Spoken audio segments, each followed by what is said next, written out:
Recording by Peter Eastman. The Legion of Lazarus by Edmond Hamilton.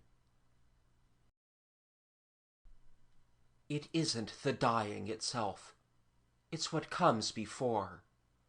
The waiting, alone in a room without windows, trying to think.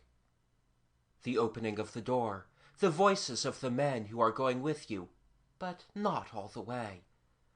The walk down the corridor to the airlock room. The faces of the men, closed and impersonal. They do not enjoy this. Neither do they shrink from it. It's their job. This is the room. It is small, and it has a window. Outside there is no friendly sky, no clouds. There is space, and there is the huge red circle of Mars filling the sky, looking down like an enormous eye upon this tiny moon. But you do not look up. You look out. There are men out there. They are quite naked. They sleep upon the barren plain, drowsing in a timeless ocean. Their bodies are white as ivory, and their hair is loose across their faces. Some of them seem to smile. They lie and sleep, and the great red eye looks at them forever, as they are born around it. "It isn't so bad," says one of the men who are with you inside this ultimate room. 50 years from now, the rest of us will all be old or dead." It is small comfort. The one garment you have worn is taken from you, and the lock door opens, and the fear that cannot possibly become greater does become greater. And then suddenly that terrible crescendo is past. There is no longer any hope, and you learn that without hope there is little to be afraid of. You want now only to get it over with. You step forward into the lock. The door behind you shuts. You sense that the one before you is opening, but there is not much time. The burst of air carries you forward.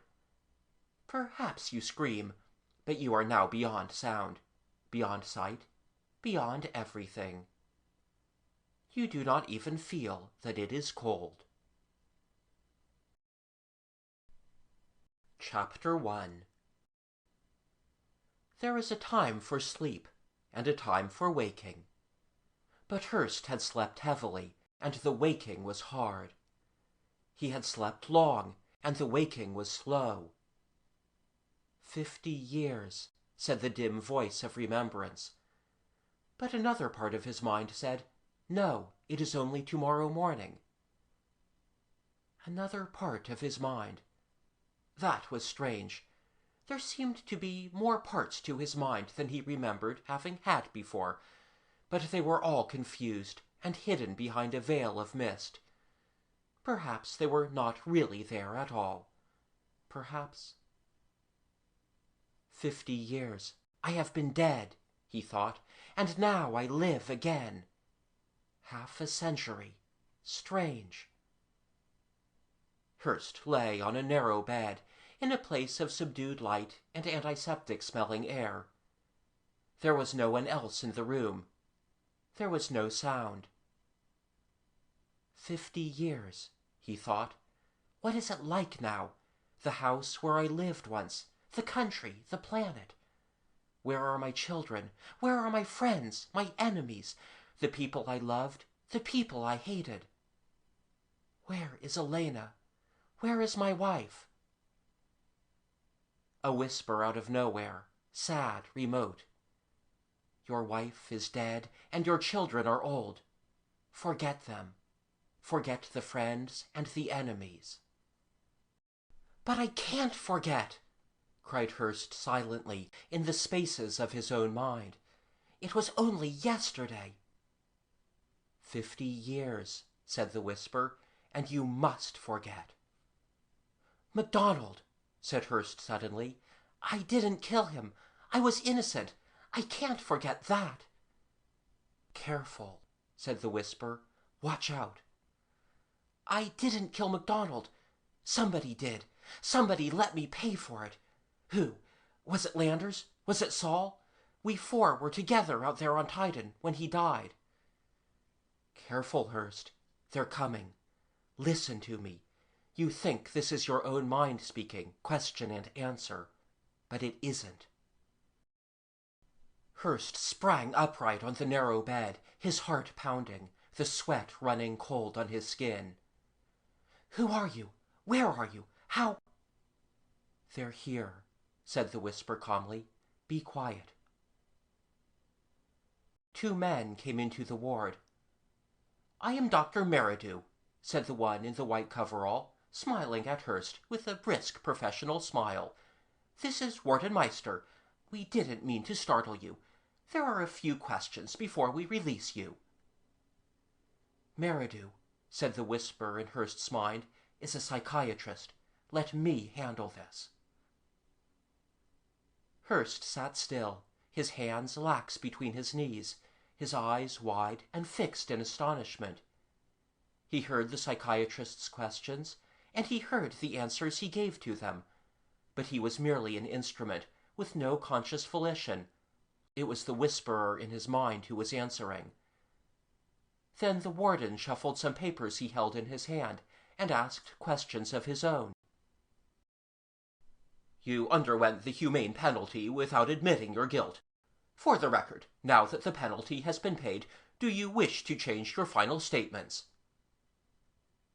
The voice in Hurst's mind, the secret voice, said swiftly to him, Don't argue with them, don't get angry, or they'll keep you on and on here. But, thought Hurst, I know you're innocent, but they'll never believe it. They'll keep you on for further psychiatric tests. They might get near the truth, Hurst. The truth about us. Suddenly, Hurst began to understand. Not all and not clearly. Something of what had happened to him. The obscuring mists began to lift from the borders of his mind. What is the truth? He asked in that inner quiet. About us. You've spent 50 years in the Valley of the Shadow. You're changed, Hurst. You're not quite human any more. No one is who goes through the freeze, but they don't know that. Then you too? Yes, and I too changed. And that is why our minds can speak, even though I am on Mars and you are on its moon. But they must not know that, so don't argue, don't show emotion. The warden was waiting. Hurst said aloud to him, slowly, I have no statement to make. The warden did not seem surprised. He went on. According to your papers here, you also denied knowing the location of the Titanite for which MacDonald was presumably murdered. Do you still deny that? Hurst was honestly surprised. But surely by now... The warden shrugged. According to this data, it never came to light. I never knew, said Hurst, where it was. Well, said the warden, I've asked the question, and that's as far as my responsibility goes. But there's a visitor who has permission to see you. He and the doctor went out. Hurst watched them go. He thought, so I'm not quite human. Not quite human anymore. Does that make me more or less than a man? Both, said the secret voice. Their minds are still closed to you. Only our minds, we who have changed too, are open. Who are you? Asked Hurst. My name is Shearing. Now listen. When you are released, they'll bring you down here to Mars. I'll be waiting for you. I'll help you. Why? Why do you care about me, or a murder 50 years old? I'll tell you why later, said the whisper of Shearing, but you must follow my guidance. There's danger for you, Hurst, from the moment you're released. There are those who have been waiting for you. Danger, but... The door opened, and Hurst's visitor came in. He was a man something over 60, but the deep lines in his face made him look older. His face was gray and drawn and twitching, but it became perfectly rigid and white when he came to the foot of the bed and looked at Hurst. There was rage in his eyes, a rage so old and weary that it brought tears to them. "You should have stayed dead," he said to Hurst. "Why couldn't they let you stay dead?" Hurst was shocked and startled. "Who are you, and why—" The other man was not even listening. His eyelids had closed, and when they opened again, they looked on naked agony. "It isn't right," he said. "A murderer should die and stay dead, not come back." "I didn't murder MacDonald," Hurst said, with the beginnings of anger, "and I don't know why you—" He stopped. The white, aging face, the tear-filled, furious eyes, he did not quite know what there was about them, but it was there, like an old remembered face peeping up through a blur of water for a moment and then withdrawing again. After a moment, Hurst said hoarsely, "What's your name?" "You wouldn't know it," said the other. "I changed it long ago." Hurst felt a cold, and it seemed that he could not breathe. He said, "But you were only 11. He could not go on. There was a terrible silence between them. He must break it. He could not let it go on. He must speak. But all he could say was to whisper, "I'm not a murderer. You must believe it. I'm going to prove it." "You murdered MacDonald, and you murdered my mother. I watched her age and die, spending every penny, spending every drop of her blood and ours to get you back again. I pretended for 50 years that I too believed you were innocent, when all the time I knew." Hurst said, "I'm innocent." He tried to say a name, too, but he could not speak the word. "No, you're lying, as you lied then. We found out. Mother hired detectives, experts, over and over for decades, and always they found the same thing. Landers and Saul could not possibly have killed MacDonald, and you were the only other human being there. Proof? I can show you barrels of it. And all of it proof that my father was a murderer." He leaned a little toward Hurst, and the tears ran down his lined, careworn face. He said, "All right, you've come back. Alive, still young. But I'm warning you. If you try again to get that titanite, if you shame us all again after all this time, if you even come near us, I'll kill you." He went out. Hurst sat, looking after him, and he thought that no man before him had ever felt what tore him now.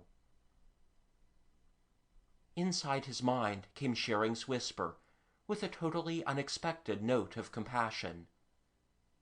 "But some of us have, Hurst. Welcome to the Brotherhood. Welcome to the Legion of Lazarus." End of Chapter 1.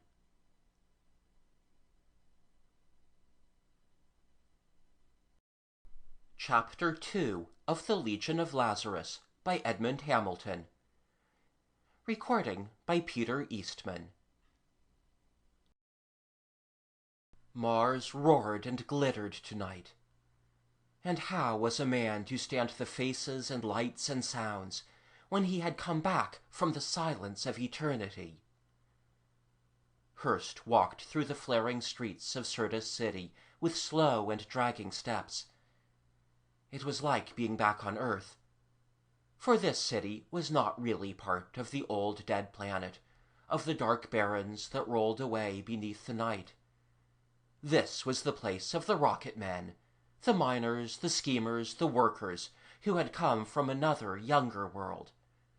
Their bars and entertainment houses flung a sun-like brilliance. Their ships, lifting majestically skyward from the distant spaceport, wrote their flaming sign on the sky. Only here and there moved one of the hooded, robed humanoids who had once owned this world. "The next corner," said the whisper in Hurst's mind. "Turn there. No, not toward the spaceport. The other way." Hurst thought suddenly. "Shearing." "Yes?" "I am being followed." His physical ears heard nothing but the voices and music. His physical eyes saw only the street crowd. Yet he knew. He knew it by a picture that kept coming into his mind, of a blurred shape moving always behind him. "Of course you're being followed," came Shearing's thought. "I told you, they've been waiting for you. This is the corner. Turn." Hurst turned. It was a darker street, running away from the lights through black warehouses and on the labyrinthine monolithic houses of the humanoids. "Now look back," Shearing commanded. "No, not with your eyes. With your mind. Learn to use your talents." Hurst tried. The blurred image in his mind came clearer and clearer still, and it was a young man with a vicious mouth and flat, uncaring eyes. Hurst shivered. "Who is he?" "He works for the men who have been waiting for you, Hurst. Bring him this way." "This way?" "Look ahead. With your mind, can't you learn?" Stung to sudden anger, Hurst flung out a metal probe with a power he hadn't known he possessed. In a place of total darkness between two warehouses ahead, he saw a tall man lounging at his ease. Shearing laughed. "Yes, it's me. Just walk past me. Don't hurry." Hurst glanced backward mentally at the man following him through the shadows. He was closer now and quite silent. His face was tight and secret. Hurst thought, how do I know this Shearing isn't in it with him, taking me into a place where they can both get at me?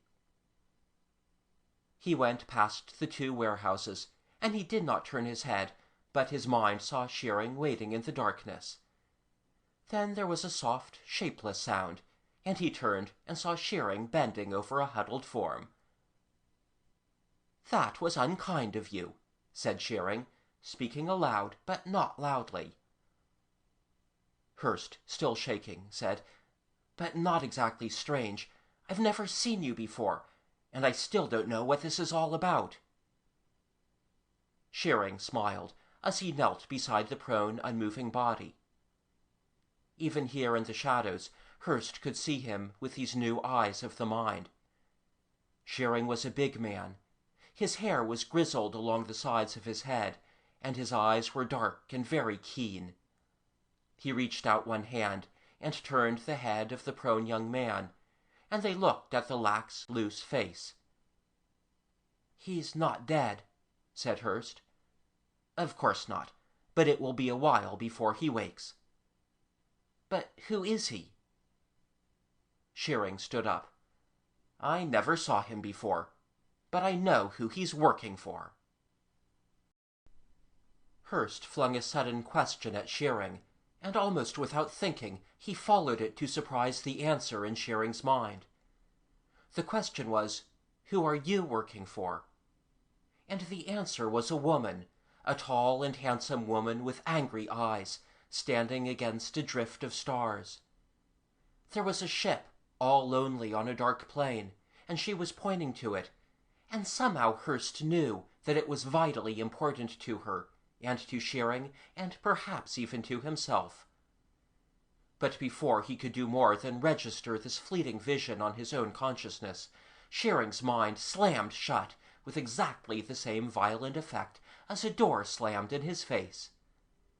He reeled back, throwing up his arms in a futile but instinctive gesture, and Shearing said angrily, "You're getting too good.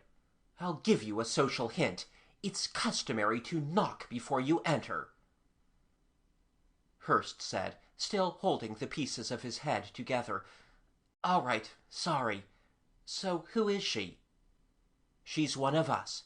She wants what we want." "I want only to find out who murdered MacDonald." "You want more than that, Hurst, though you don't know it yet. But MacDonald's murderer is part of what we're after." He took Hurst's arm. "We don't have long. Thanks to my guidance, you slipped them all except this one. But they'll be hounding after our trail very quickly." They went on along the shadowed street. The glare of the lights died back behind them, and they moved in darkness, with only the keen stars to watch them, and the cold, gritty wind blowing in from the barrens, and the dark doorways of the mastaba-like monolithic houses of the humanoids staring at them like sightless eyes.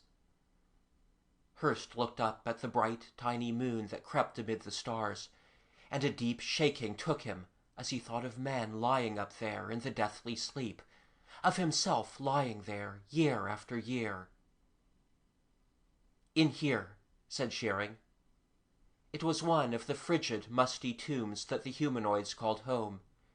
It was dark, and there was nothing in it at all. "We can't risk a light. We don't need it anyway."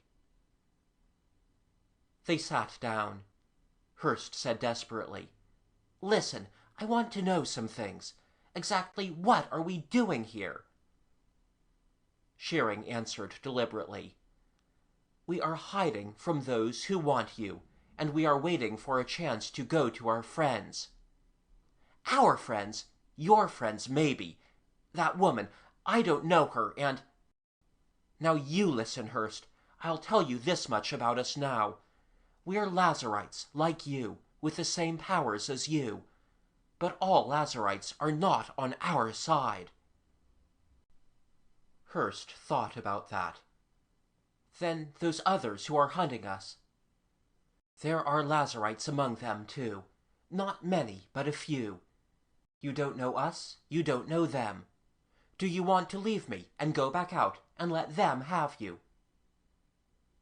Hurst remembered the adder-like face of the young man who had come after him through the shadows. After a long moment he said, "Well, but what are you after?" "The thing that MacDonald was killed for 50 years ago." Hurst said, "The Titanite? They said it hadn't ever been found, but how it could have remained hidden so long—" "I want you," Shearing said, "to tell me all about how MacDonald died, everything you can remember." Hurst asked eagerly, "You think we can find out who killed him? After all this time? God, if we could! My son!" "Quiet, Hurst. Go ahead and tell me. Not in words. Just remember what happened, and I'll get it." Yet, by sheer lifetime habit, Hurst could not remember without first putting it into words in his own mind, as they two sat in the cold, whispering darkness. "There were 4 of us out there on Titan. You must already know that. And only 4. 4 men. And one was named MacDonald, an engineer, a secretive, selfish, and enormously greedy man. MacDonald was the man who found a fortune, and kept it secret, and died.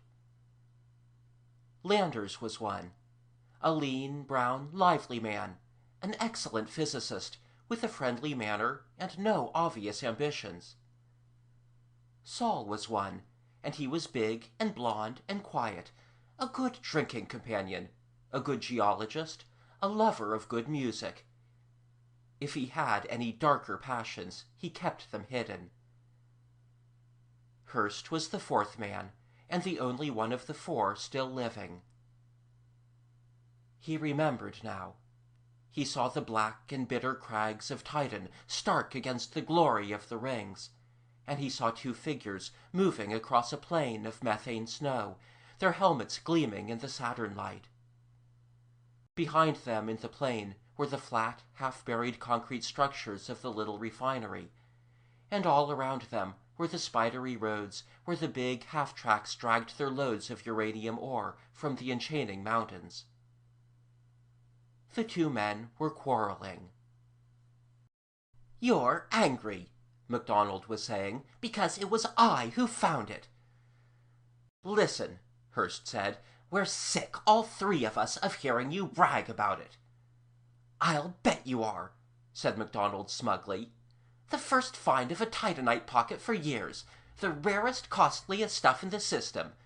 If you know the way they've been bidding to buy it from me." "I do know," Hurst said. "You've done nothing for weeks but give forth mysterious hints." "And you don't like that," MacDonald said. "Of course you don't. It's no part of our refinery deal. It's mine. I've got it, and it's hidden where nobody can find it till I sell it. Naturally you don't like that." "All right," said Hurst. "So the titanite find is all yours. You're still a partner in the refinery, remember?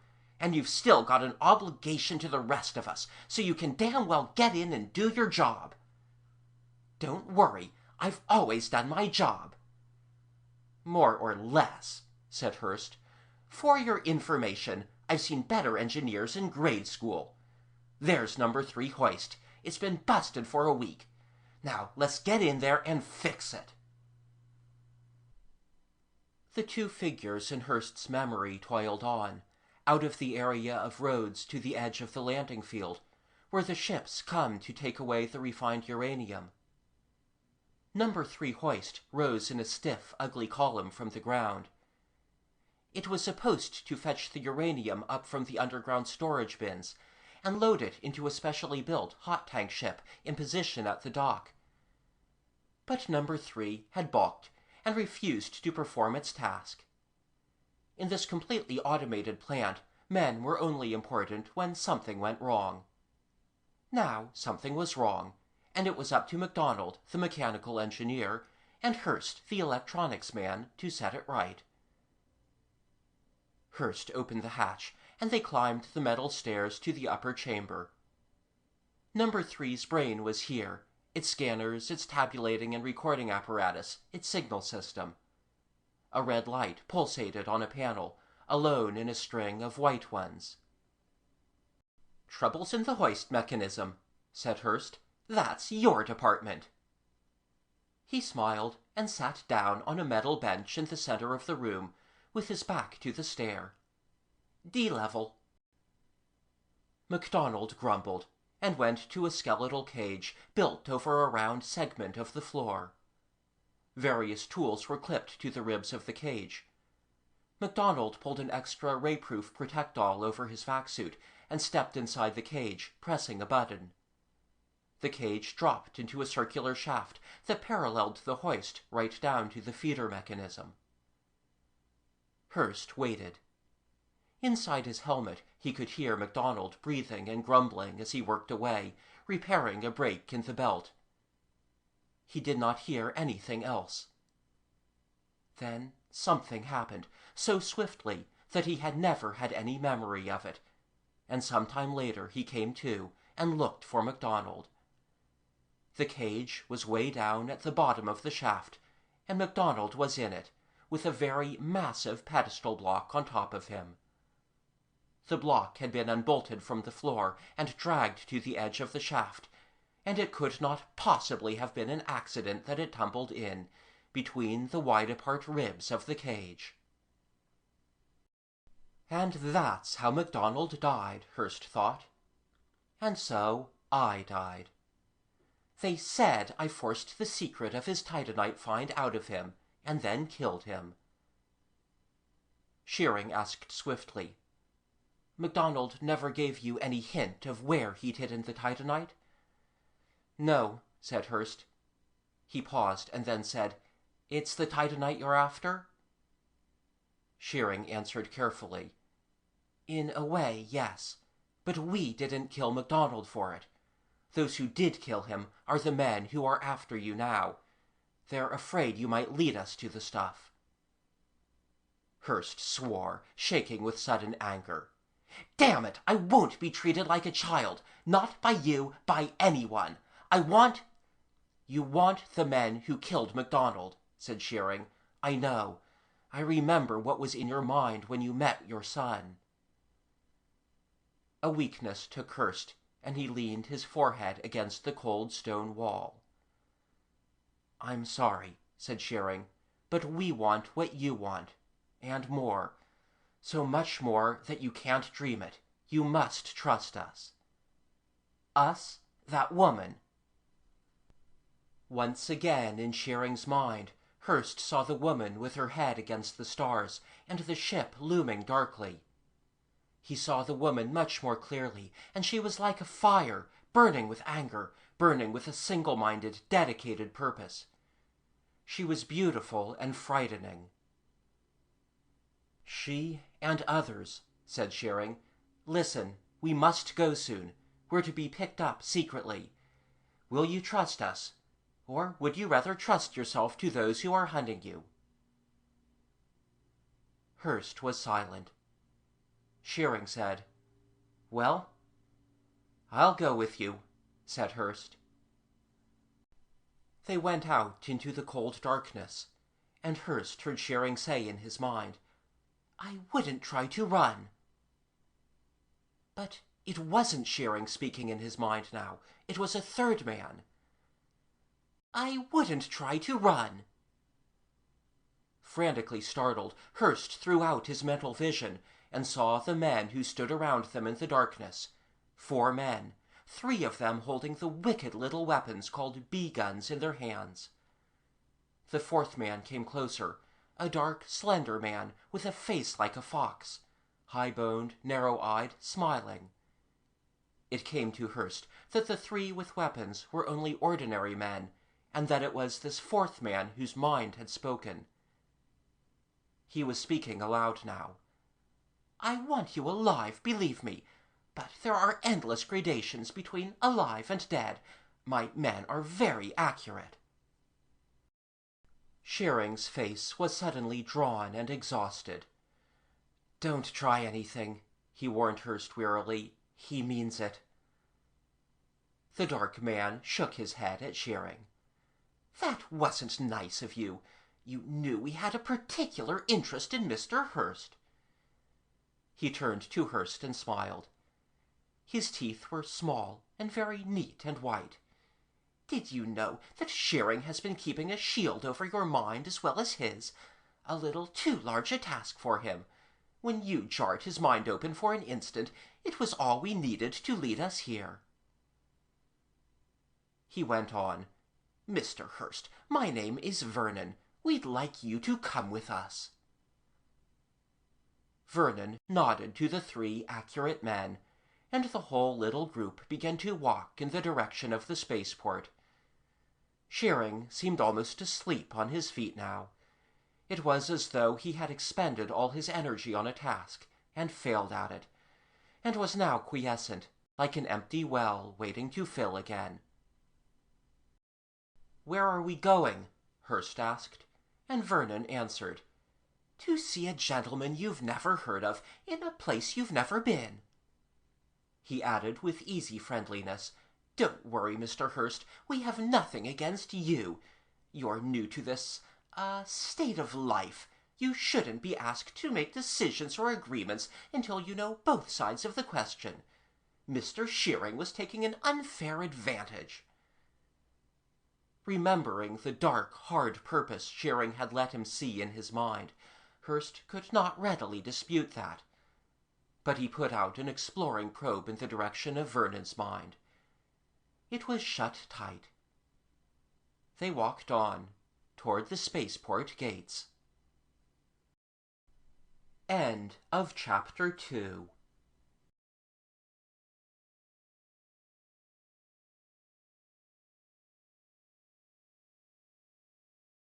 Chapter 3 of the Legion of Lazarus by Edmond Hamilton. Recording by Peter Eastman. Chapter 3. All space was before him, hung with the many-colored lights of the stars, intensely brilliant in the black nothing. It was incredibly splendid, but it was too much like what he had looked at with his cold, unseeing eyes for 50 years. He looked down being relative to where he was standing in the blister window, and saw the whole belt swarming by under him like a drift of fireflies. He quivered inwardly with a chill vertigo and turned away. Vernon was talking aloud. He had been talking for some time. He was stretched out on a soft, deep lounge, smoking, pretending to sip from a tall glass. "So you see, Mr. Hurst, we can help you a lot. It's not easy for a Lazarite, for one of us, to get a job. I know. People have a feeling. Now, Mr. Belliver." "Where is Shearing?" asked Hurst. He came and stood in the center of the room, with the soft lights in his eyes and the soft carpets under his feet. His mind reached out, uneasy and restless, but it seemed to be surrounded by a zone of fog that tangled and confused and deflected it. He could not find Shearing. "We've been here for hours," he said. "Where is he?" "Probably talking a deal with Mr. Belliver. I wouldn't worry. As I was saying, Belliver Incorporated is interested in men like you. We're the largest builders of spacecraft in the system, and we can afford—" "I know all about it," said Hurst impatiently. "Old Quentin Belliver was busy swallowing up his rivals when I went through the door." "Then," said Vernon imperturbably, "you should realize how much we can do for you.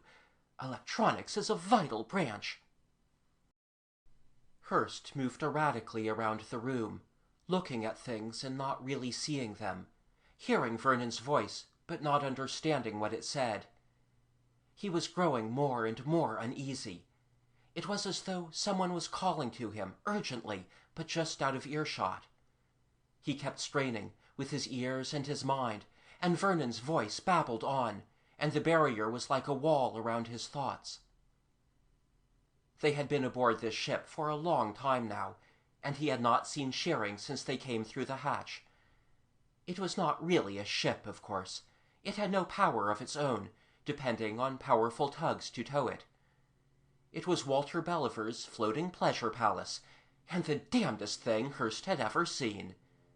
Vernon said it could, and often did, accommodate 300 or 400 guests in the utmost luxury. There was nobody aboard it now but Belliver, Vernon, Hurst, and Shearing, the 3 very accurate men, and perhaps a dozen others, including stewards and the crews of the tugs and Belliver's yacht. It was named the Happy Dream, and it was presently drifting in an excessively lonely orbit high above the ecliptic, between nothing and nowhere. Vernon had been with him almost constantly. He was getting tired of Vernon. Vernon talked too much. "Listen," he said, "you can stop selling Belliver. I'm not looking for a job. Where's Shearing?" "Oh, forget Shearing," said Vernon, impatient in his turn. "You never heard of him until a few days ago." "He helped me." "For reasons of his own." "What's your reason, and Belliver's?" "Mr. Belliver is interested in all social problems, and I'm a Lazarite myself, so naturally I have a sympathy for others like me." Vernon sat up, putting his glass aside on a low table. He had drunk hardly any of the contents. "Shearing," he said, "is a member of a gang who some time ago stole a particular property of Belliver Incorporated. You are not involved in the quarrel, Mr. Hurst. I'd advise you as a friend to stay not involved." Hurst's mind and his ears were stretched and quivering, straining to hear a cry for help just a little too far away. "What kind of property?" asked Hurst. Vernon shrugged. "The Bellivers have never said what kind, for fairly obvious reasons." "Something to do with ships?" "I suppose so. It isn't important to me, nor to you, Mr. Hurst." "Will you pour me a drink?" said Hurst, pointing to the cellaret close beside Vernon. "Yes, that's fine. How long ago?" "What?" asked Vernon, measuring whiskey into a glass. "The theft," said Hurst, and threw his mind suddenly against the barrier. For one fleeting second he forced a crack in it. "Something over 50, said Vernon, and let the glass fall. He spun around from the cellarette and was halfway to his feet when Hurst hit him. He hit him 3 or 4 times before he would stay down, and 3 or 4 more before he would lie quiet. Hurst straightened up, breathing hard. His lip was bleeding, and he wiped it with the back of his hand. "That was a little too big a job for you, Mr. Vernon," he said viciously, "trying to keep my mind blanked and under control for hours." He stuffed a handkerchief into Vernon's mouth and tied him up with his own cummerbund, and shoved him out of sight behind an enormous bed. Then he opened the door carefully and went out. There was nobody in the corridor. This was wide and ornate, with doors opening off it, and nothing to show what was behind them or which way to go. Hurst stood still a minute, getting control of himself. The barrier no longer obscured his mind. He let it rove, finding that every time he did that it was easier, and the images clearer. He heard Shearing again, as he had heard him in that 1 second when Vernon's guard had faltered. His face became set and ugly. He began to move toward the stern of the Happy Dream. Heavy metal cloth curtains closed this end of the corridor. Beyond them was a ballroom, in which only one dim light now burned, a vastness of black polished floors and crystal windows looking upon space. Hurst's footsteps were hushed and swallowed up in whispering echoes. He made his way across to another set of curtains, edged between them with infinite caution, and found himself in the upper aisle of an amphitheater. It was pitch dark where he was, and he stood perfectly still, exploring with his mind. He could not see any guards. The rows of empty seats were arranged in circles around a central pit, large enough for any entertainment Mr. Belliver might decide to give. The pit was brilliantly lighted, and from somewhere lower down came the intermittent sound of voices. Also from the pit came Shearing's cries. Hurst began to tremble with outrage and anger, and his still uncertain mental control faltered dangerously. Then, from out of nowhere, a voice spoke in his mind, and he saw the face of the woman he had seen twice before, the woman Shearing served. "Careful," she said. "There is a Lazarite with Belliver. His attention is all on Shearing, but you must keep your mind shielded. I'll help you." Hurst whispered, "Thanks." He felt calm now, alert and capable. He crept along the dark aisle toward the pit. Mr. Belliver's theater lacked nothing. The large circular stage area was fitted with upper and lower electromagnets for the use of acrobats and dancers with null-grav specialties. They could perform without disturbing the regular grav field of the Happy Dream, thus keeping the guests comfortable, and by skillful manipulation of the magnetic fields, more spectacular stunts were possible than in ordinary no-gravity. Shearing was in the pit, between the upper and lower magnets. He wore an acrobat's metal attraction harness, strapped on over his clothes. When Hurst looked over the rail, he was hanging at the central point of weightlessness, where everything in a man floats free, and his senses are lost in a dreadful vertigo, unless he has been conditioned over a long period of time to get used to it. Shearing had not been conditioned. "Careful," said the woman's warning voice in his mind. "His life depends on you. No, don't try to make contact with him. The Lazarite would sense you." Shearing began a slow ascension toward the upper magnet as the current was increased, from some unseen control board. He moved convulsively, turning horizontally around the axis of his own middle, like a toy spun on a string. His back was uppermost, and Hurst could not see his face. "Belliver and the Lazarite," said the woman quietly, are trying to learn from Shearing where our ship is. He has been able so far to keep his mind shielded. He is a very brave man, but you'll have to hurry. He's near the breaking point. Shearing was now almost level with Hurst, suspended over that open pit, looking down a long way. You'll have to be quick, Hurst. Please, please get him out of there before we have to kill him. The current in the magnet was cut, and Shearing fell with a long, neighing scream. Hurst looked down. The repelling force of the lower magnet cushioned the fall, and the upper magnet took hold hard.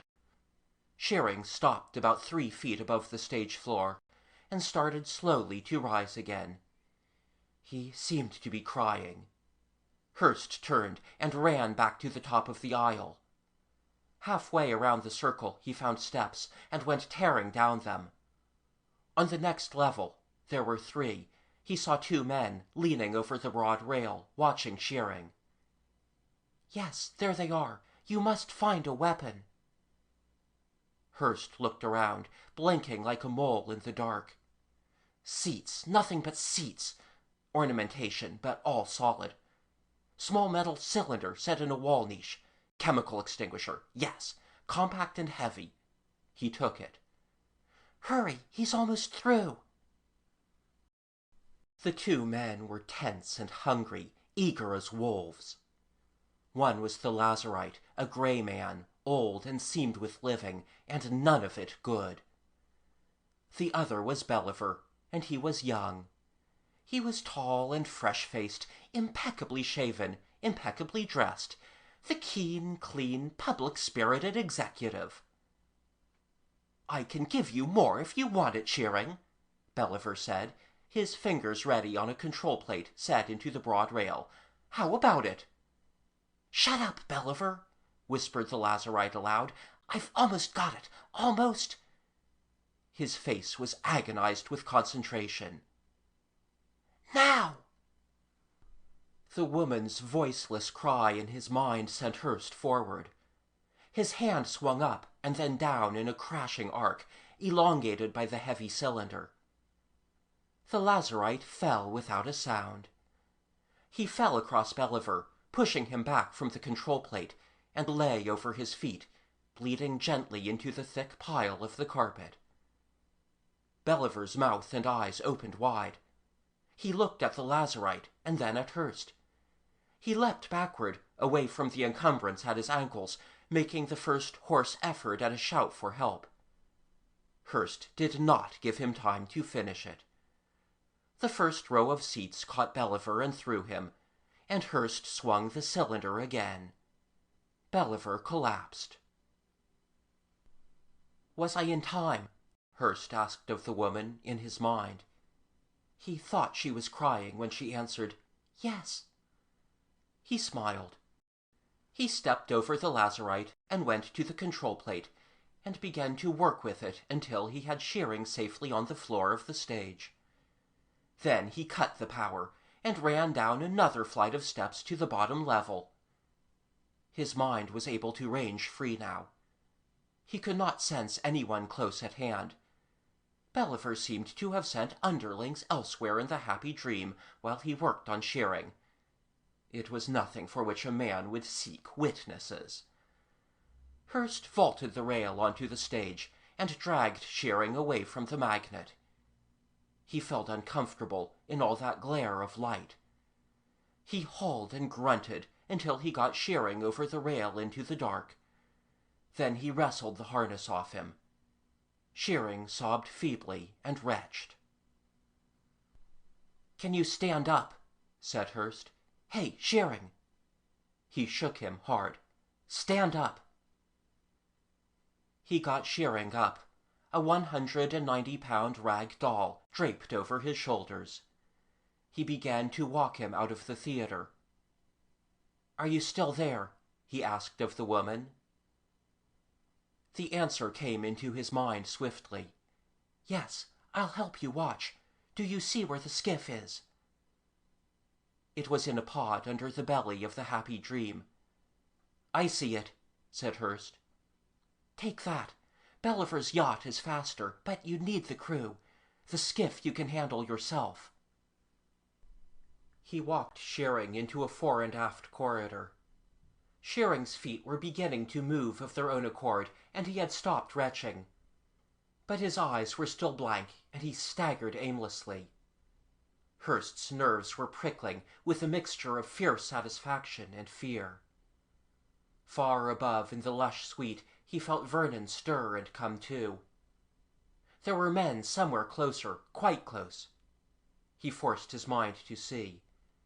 2 of the very accurate men who had been with Vernon were playing cards with 2 others who were apparently stewards. The third one lolled in a chair, smoking. All 5 were in a lounge, just around the corner of a transverse corridor. The door was open. Without realizing that he had done so, Hurst took control of Shearing's mind. "Steady now. We're going past that corner without a sound. You hear me, Shearing? Not a sound." Shearing's eyes flickered vaguely. He frowned, and his step became steadier. The floor of the corridor was covered in a tough, resilient plastic that deadened footsteps. They passed the corner. The men continued to play cards. Hurst sent up a derisive insult to Vernon, and told Shearing to hurry a little. The stair leading down into the pod was just ahead, 10 yards, 5. A man appeared in the corridor ahead, coming from some storeroom with a rack of plastic bottles in his hand. "You'll have to run now," came the woman's thought, coolly. "Don't panic. You can still make it." The man with the bottles yelled. He began to run toward Hurst and Shearing, dropping the rack to leave his hands free. In the lounge room behind them, the card party broke up. Hurst took Shearing by the arm and clamped down even tighter on his mind, giving him a single command. They ran together, fast. The men from the lounge poured out into the main corridor. Their voices were confused and very loud. Ahead, the man who had been bringing the bottles was now between Hurst and the stair. He was a brown, hard man who looked like a pilot. He said, "You better stop," and then he grappled with Hurst and Shearing. The 3 of them spun around in a clumsy dance, Shearing moving like an automaton, Hurst and the pilot flailing away with their fists, and then the pilot fell back hard on the seat of his pants, with the blood bursting out of his nose and his eyes glazing. Hurst raced for the stair, propelling Shearing. They tumbled down it with a shot from a bee-gun buzzing over their heads. It was a short stair, with a double-hatch door at the bottom. They fell through it, and Hurst slammed it shut, almost on the toes of a man coming down the stair behind them. The automatic lock took hold. Hurst told Shearing, "You can stop now." A few minutes later, from the great swag belly of the Happy Dream, a small space skiff shot away and was quickly lost in the starshot immensity above the belt. End of Chapter 3.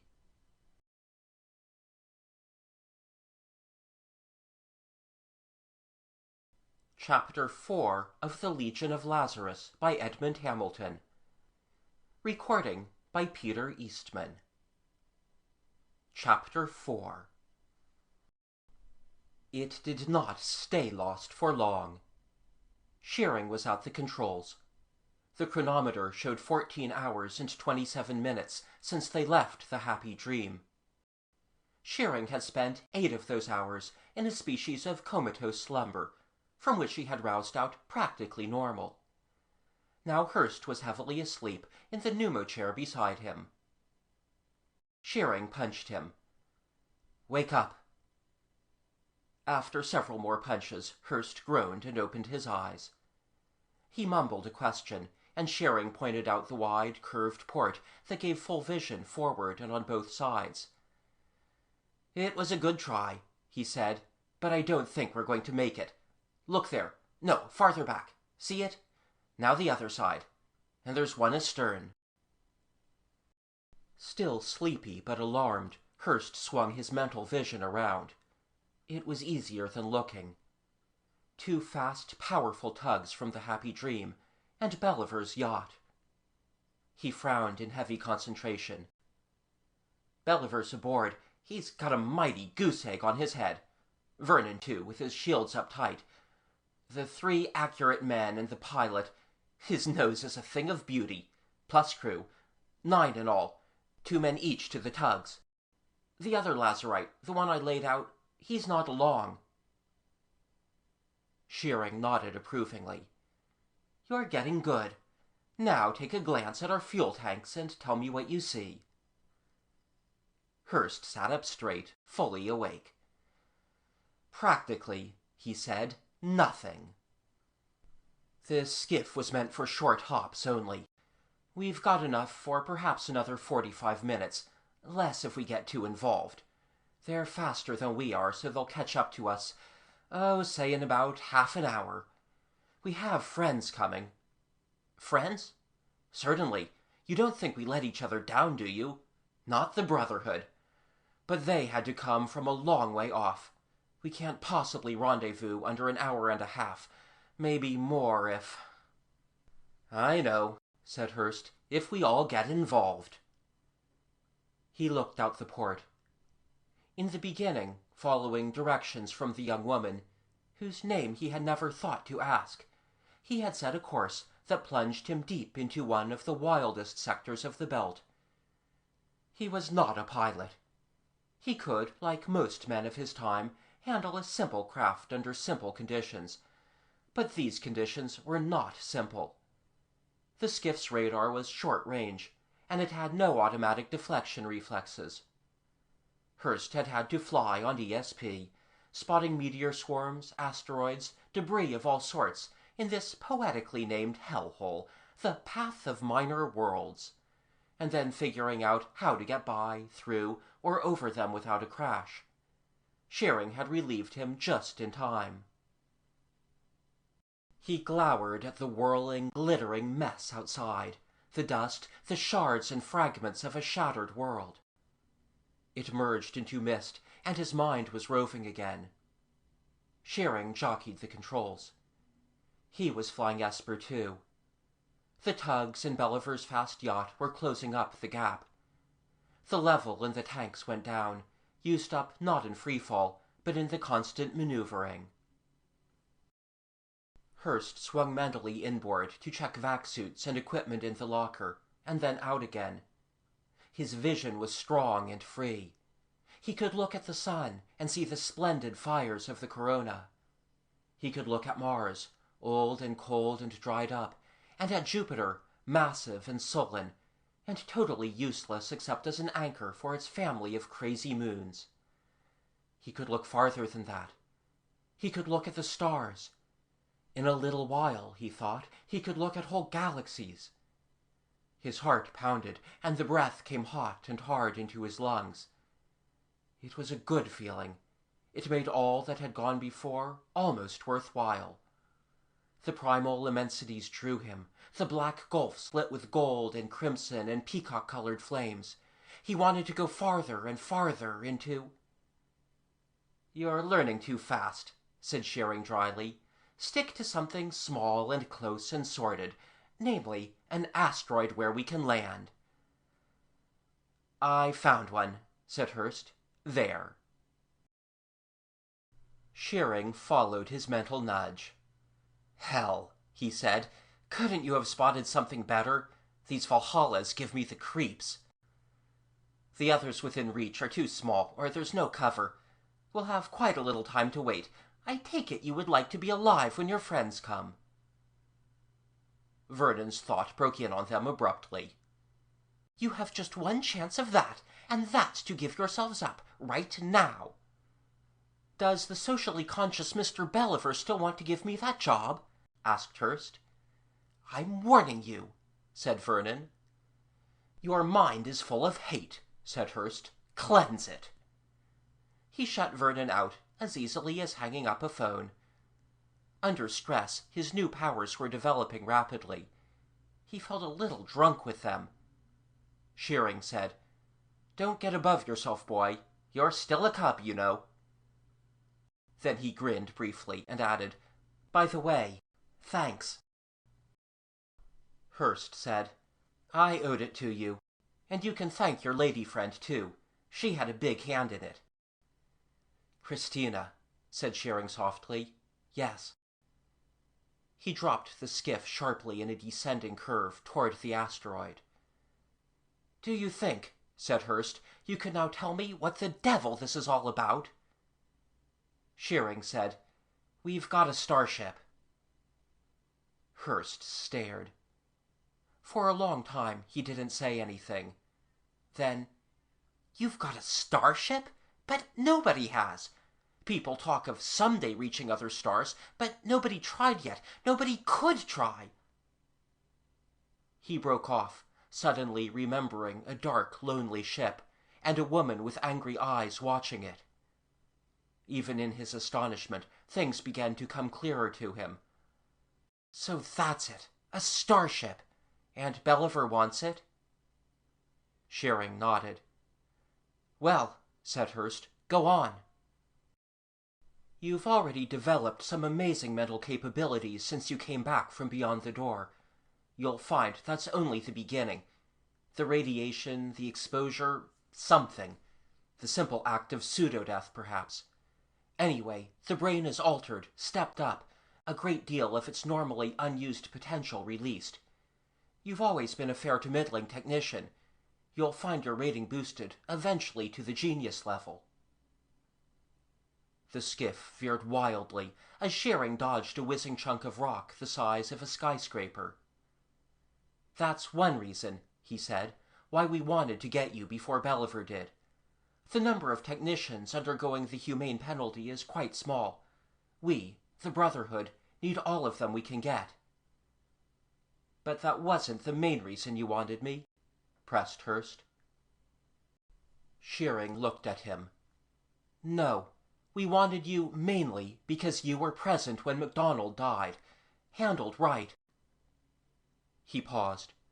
The asteroid was rushing at them, and Belliver's ships were close behind. Hurst was already in a vac suit, all but the helmet. Take the controls, said Shearing. As she goes.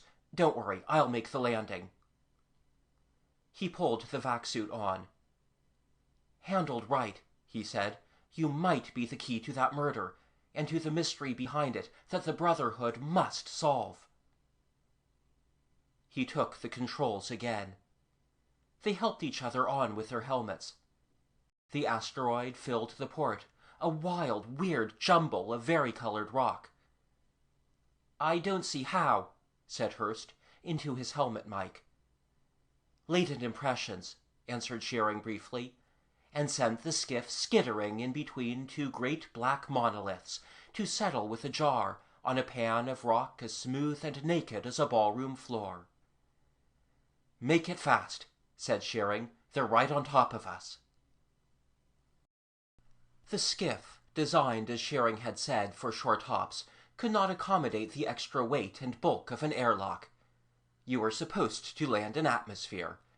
If you didn't, you just pushed a release button and hung on. The air was exhausted in one whistling swoosh that took with it everything loose. The moisture in it crystallized instantly, and before this frozen drift had even begun to settle, Hurst and Shearing were on their way. They crossed the rock pan in great swaggering bounds. The gravity was light, the horizon only 20 or so miles away. Literally in his mind's eye, Hurst could see the three ships arrowing at them. He opened contact with Vernon, knowing Shearing had done so too. Vernon had been looking for them. Mr. Belliver still prefers to have you alive, he said. If you'll wait quietly beside the skiff, we'll take you aboard. Shearing gave him a hard answer. Very well, said Vernon.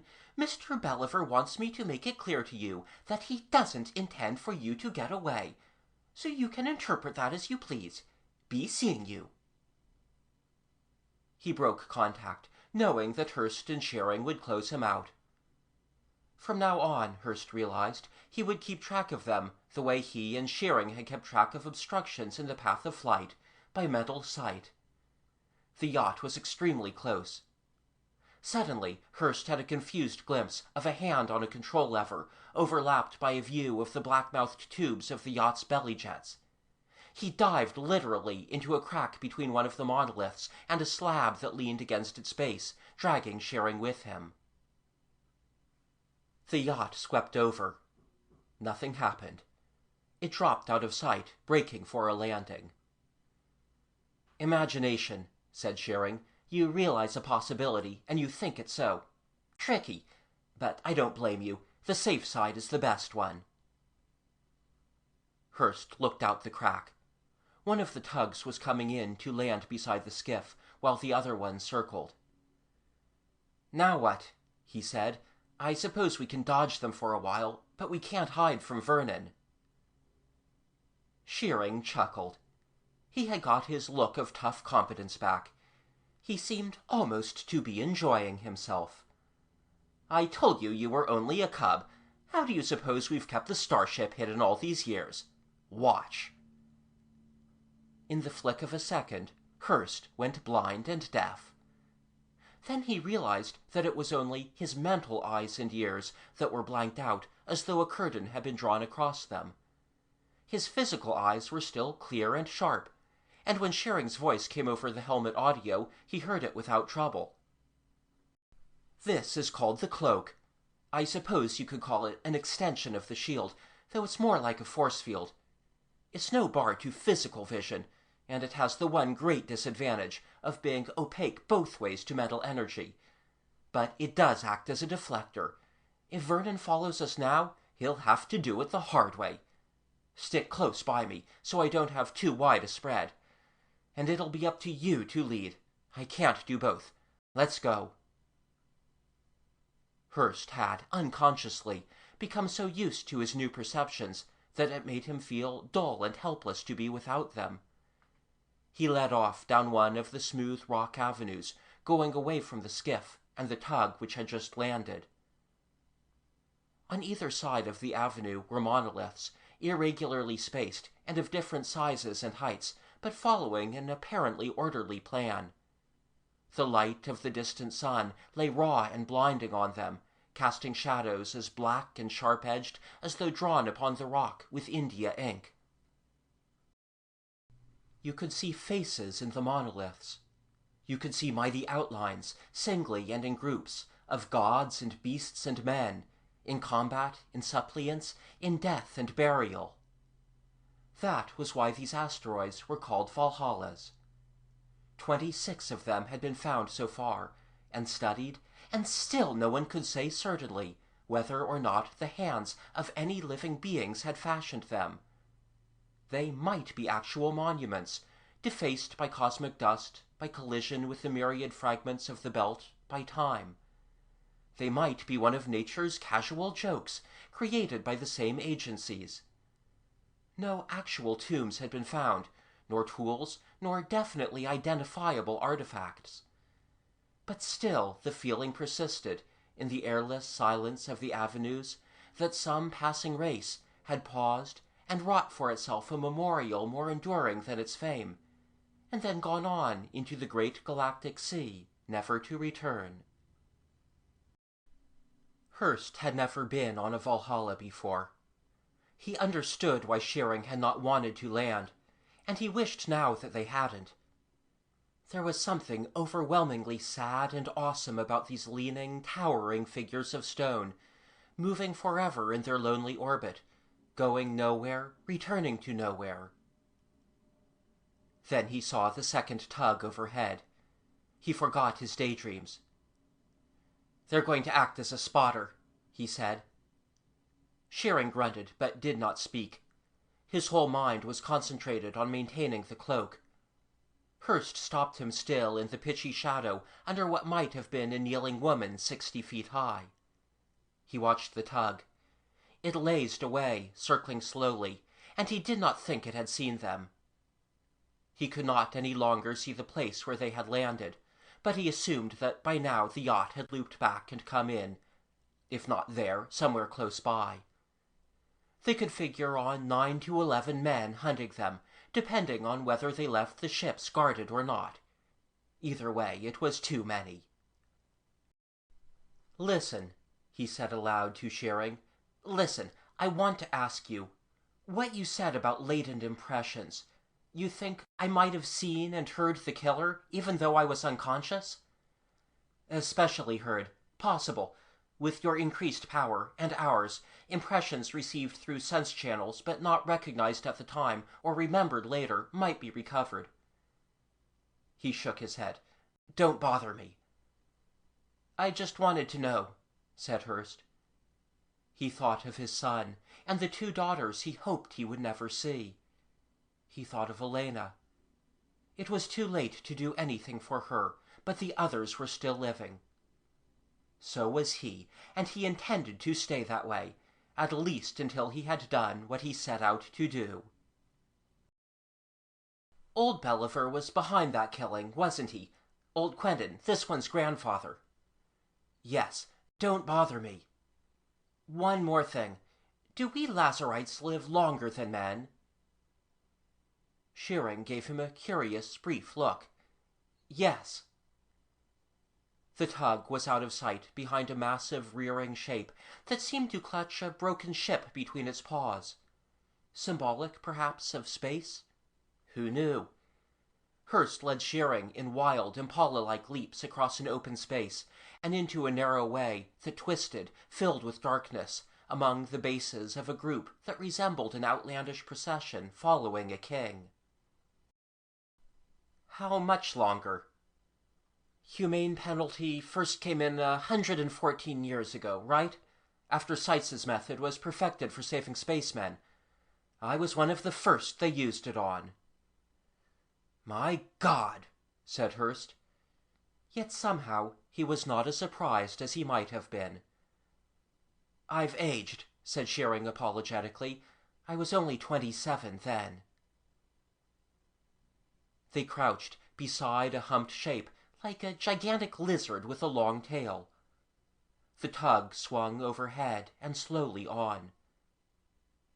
Hurst said, "Then it's possible the one who killed MacDonald is still alive?" "Possible. Probable." Hurst bared his teeth in what was not at all like a smile. "Good," he said. "That makes me happy." They did not do any talking after that. They had had their helmet radios operating on practically no power at all, so that they couldn't be picked up outside a radius of a few yards, but even that might be too close, now that Belliver's men had had time to get suited and fan out. They shut them off entirely, communicating by yanks and nudges. For what seemed to Hurst like a very long time, but which was probably less than half an hour in measured minutes, they dodged from one patch of shadow to another, following an erratic course that Hurst thought would lead them away from the ships. Once more the tug went over, slow, and then Hurst didn't see it again.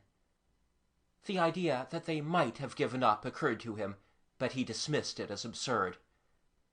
With the helmet mic shut off, the silence was beginning to get on his nerves. Once he looked up and saw a piece of cosmic debris smash into a monolith.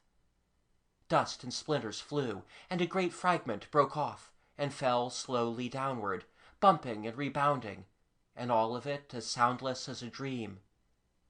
You couldn't hear yourself walk. You couldn't hear anything but the roar of your own breathing and the pounding of your own blood. The grotesque, rocky avenues could hide an army, stealthy, creeping. There was a hill, or at least a higher eminence, crowned with what might have been the cyclopean image of a man stretched out on a noble catafalque, with hooded giants standing by in attitudes of mourning. It seemed like the best place to stop that Hurst had seen, with plenty of cover and a view of the surrounding area. With luck, you might stay hidden there a long time. He jogged Shearing's elbow and pointed, and Shearing nodded. There was a wide, almost circular sweep of open rock around the base of the hill. Hurst looked carefully for the tug. There was no sign of it. He tore out across the open, with Shearing at his heels. The tug swooped over, going fast this time. It could not possibly have missed them. Shearing dropped the cloak with a grunt. "No use for that any more," he said. They bounded up the hillside and in among the mourning figures. The tug whipped around in a tight spiral and hung over the hill. Hurst shook the sweat out of his eyes. His mind was clear again. The tug's skipper was babbling into his communicator, and in another place on the asteroid, Hurst could mentally see a thin skirmish line spread out, and in still another, 4 men in a bunch. They all picked up and began to move toward the hill. Shearing said, nodding spaceward, "Our friends are on the way, if we can hold out." "Fat chance," said Hurst. "They are armed, and all we've got is flare pistols." But he looked around.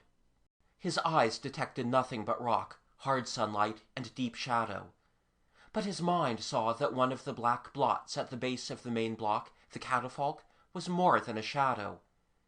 He slid into a crack that resembled a passage, being rounded rather than ragged. Shearing was right behind him. "I don't like this," he said, "but I suppose there's no help for it." The crack led down into a cave or chamber, too irregularly shaped to be artificial, too smoothly surfaced and floored to be natural. There was nothing in it but a block of stone, 9 feet or so long and about 4 feet wide by 5 feet high. It seemed to be a natural part of the floor, but Hurst avoided it. On the opposite, the sunward side, there was a small window-like aperture that admitted a ray of blinding radiance, sharply defined and doing nothing to illumine the dark on either side of it. Vernon's thought came to them, hard, triumphant, peremptory. "Mr. Belliver says you have 10 minutes to come out. After that, no mercy."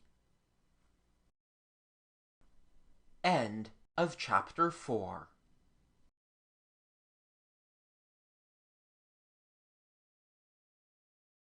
Chapter 5 of the Legion of Lazarus by Edmond Hamilton.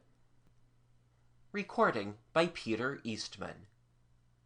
Chapter 5. The minutes slid past, sections of eternity arbitrarily measured by the standards of another planet, and having no relevance at all on this tiny whirling rock. The beam of light from the small aperture moved visibly across the opposite wall. Hurst watched it, blinking. Outside, Belliver's men were drawn up in a wide crescent across the hill in front of the catafalque. They waited. "No mercy," said Hurst softly. "No mercy, is it?" He bent over and began to loosen the clamps that held the lead weights to the soles of his boots. "It isn't mercy we need," said Shearing. "It's time." "How much?" "Look for yourself." Hurst shifted his attention to space. There was a ship in it, heading toward the asteroid and coming fast. Hurst frowned, doing in his head, without thinking about it, a calculation that would have required a computer in his former life. 23 minutes and 17 seconds, he said, inclusive of the 4 remaining. He finished getting the weights off his boots. He handed one to Shearing. Then he half climbed, half floated up the wall, and settled himself above the entrance, where there was a slight concavity in the rock to give him hold. "Shearing," he said. "What?" He was settling himself beside the mouth of the crack, where a man would have to come clear inside to get a shot at him. "A starship implies the intention to go to the stars. Why haven't you?"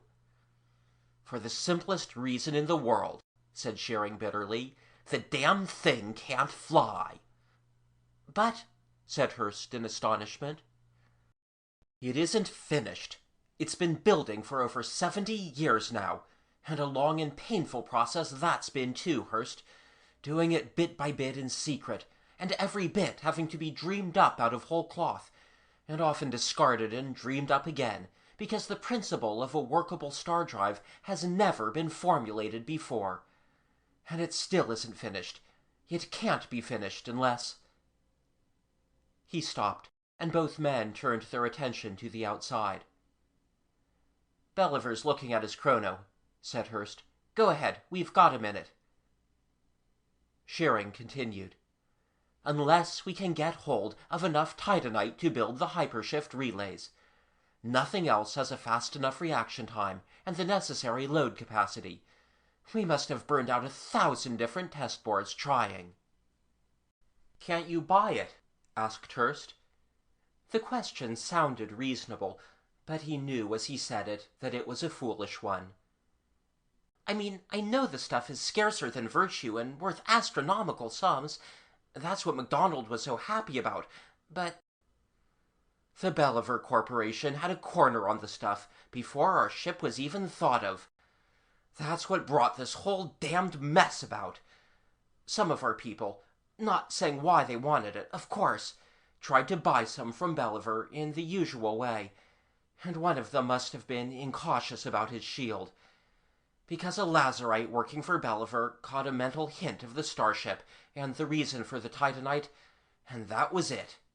3 generations of Bellivers have been after us for the star drive, and it's developed into a secret war as bitter as any ever fought on the battlefield. They hold all the titanite, we hold the ship, and perhaps now you're beginning to see why MacDonald was killed, and why you're so important to both sides." "Beginning to," said Hurst, "but only beginning. MacDonald found a titanite pocket. And as you know, a titanite pocket isn't very big. One man can break the crude stuff, fill a sack with it, and tote it on his own back if he doesn't have a power sled. MacDonald had a sled. And he used it. He cleaned out his pocket, afraid somebody else would track him to it, and he hid the wretched ore somewhere. Then he began to dicker. He approached the Belliver Corporation, and we heard of it and approached him. He tried playing us off against Belliver to boost the price, and suddenly he was dead, and you were accused of his murder. We thought you really had done it, because no titanite turned up, and we knew Belliver hadn't gotten it from him. We'd watched too closely. It wasn't until some years later that one of our people learned that MacDonald had threatened a little too loudly to sell to us unless Belliver practically tripled his offer. And, of course, Belliver didn't dare do that. A price so much out of line, even for titanite, would have stirred all the rival shipbuilders to unwelcome curiosity. So we figured Belliver had had him killed. But what happened to the titanite? That, said Shearing, is what nobody knows. Belliver must have figured that if his tame Lazarites couldn't find where MacDonald had put it, we couldn't either. He was right. With all our combined metal probes and conventional detectors, we haven't been able to track it down. And we haven't been able to find any more pockets either. Belliver Corporation got exclusive mineral rights to the whole damned moon. They even own the refinery now. Hurst shook his head. Latent impressions or not, I don't see how I can help on that. If MacDonald had given the killer any clue... A beam of bright blue light, no thicker than a pencil, struck in through the mouth of the passage. It touched the side of the large stone block. The stone turned molten and ran, and then the beam flicked off, leaving a place that glowed briefly red. Shearing said, I guess our 10 minutes are up. They were. For a second or two nothing more happened, and then Hurst saw something come sailing in through the crack. His mind told him what it was, just barely in time to shut his eyes. There was a flash that dazzled him even through his closed lids, and the flash became a glare that did not lessen. Belliver's men had tossed in a long-term flare, and almost at once someone followed it, in the hope of catching Hurst and Shearing blinded and off guard. The eyes of Hurst's mind, unaffected by light, clearly showed him the suited figure just below him, with its bubble helmet covered by a glare shield. They directed him with perfect accuracy in the downward sweep of the lead weight he had taken from his boot, and which he still held in his hand. The bubble helmet was very strong, and the gravity very light, but the concussion was enough to drop the man unconscious. Just about, thought Hurst, what happened to me there in the hoist tower, when MacDonald died. Shearing, who had by now adjusted his own glare shield, stooped quickly and took the man's gun. He said aloud over the helmet communicator, "The next one that steps through here gets it. Do you hear that, Belliver?" Belliver's voice answered, "Listen, Shearing, I was wrong. I admit it. Let's calm down and start over again. 10 minutes ago it was no mercy. It's hard for me to behave rationally about this business. You know what it means to me, what it meant to my father and his father. But I'm willing to do anything, Shearing, if you'll make a deal." "I'll make a deal? Readily, eagerly. Give back what your grandfather stole from us, and we'll call it square." "Oh, no, we won't," said Hurst grimly, breaking in. "Not until I find who killed MacDonald." "All right," said Belliver. "Wilson, break out the grenades." The entire surface of Hurst's body burst into a flaring sweat. For one panic-stricken second, he wanted to rush out the crack, pleading for mercy. Then he got his feet against the wall and pushed hard, and went plunging across the chamber in a sort of floating dive. Shearing got there at the same time and helped to pull him down. They huddled together on the floor, with the coffin-shaped block between them and the crack. Hurst sent out a frantic mental call to hurry, directed at the spaceship of the Brotherhood. "They're all going to hurry," said Shearing. "Vernon has found the ship now. He's telling Belliver. Here comes the grenade." Small, round, glittering thing of death, curving light and graceful through the airless gloom. It comes so slowly, and the flesh shrinks quivering upon itself until it is nothing more than a handful of simple fear. Outside, the men are running away, and the one who has thrown the grenade from the cramped, constricting vantage of the crack is running after them, and Shearing is crying with his mind, "Will it to fall short! Will it to fall There is a great brilliance, and the rock leaps, but there is not the slightest sound. End of Chapter 5.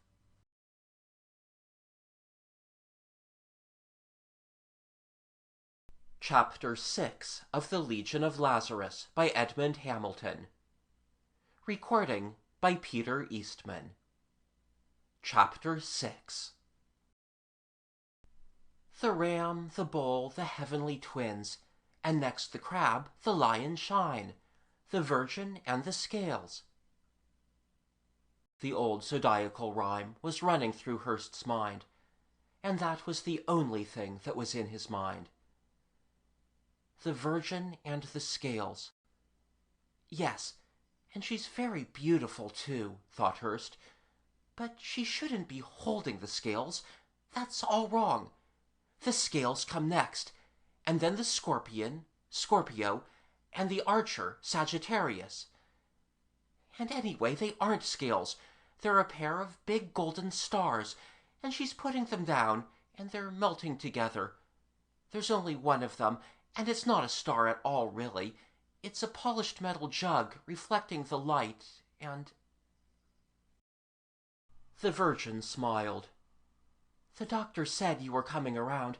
I brought you something to drink." Reality returned to Hurst with a rush. "You're Christina," he said, and tried to sit up. He was dizzy, and she helped him, and he said, "I guess it did fall short." "What?" "The grenade. The last thing I remember is Shearing... Wait, where is Shearing?" "Sitting up in the lounge, nursing his bruises. Yes, it fell short, but I don't think telekinetics had much to do with that. We've never been able to control matter convincingly. There, all right? Fine. How did you get us out? Of course, the grenade had made the entrance impassable. We had to cut our way in through the outer wall. We had a clear field.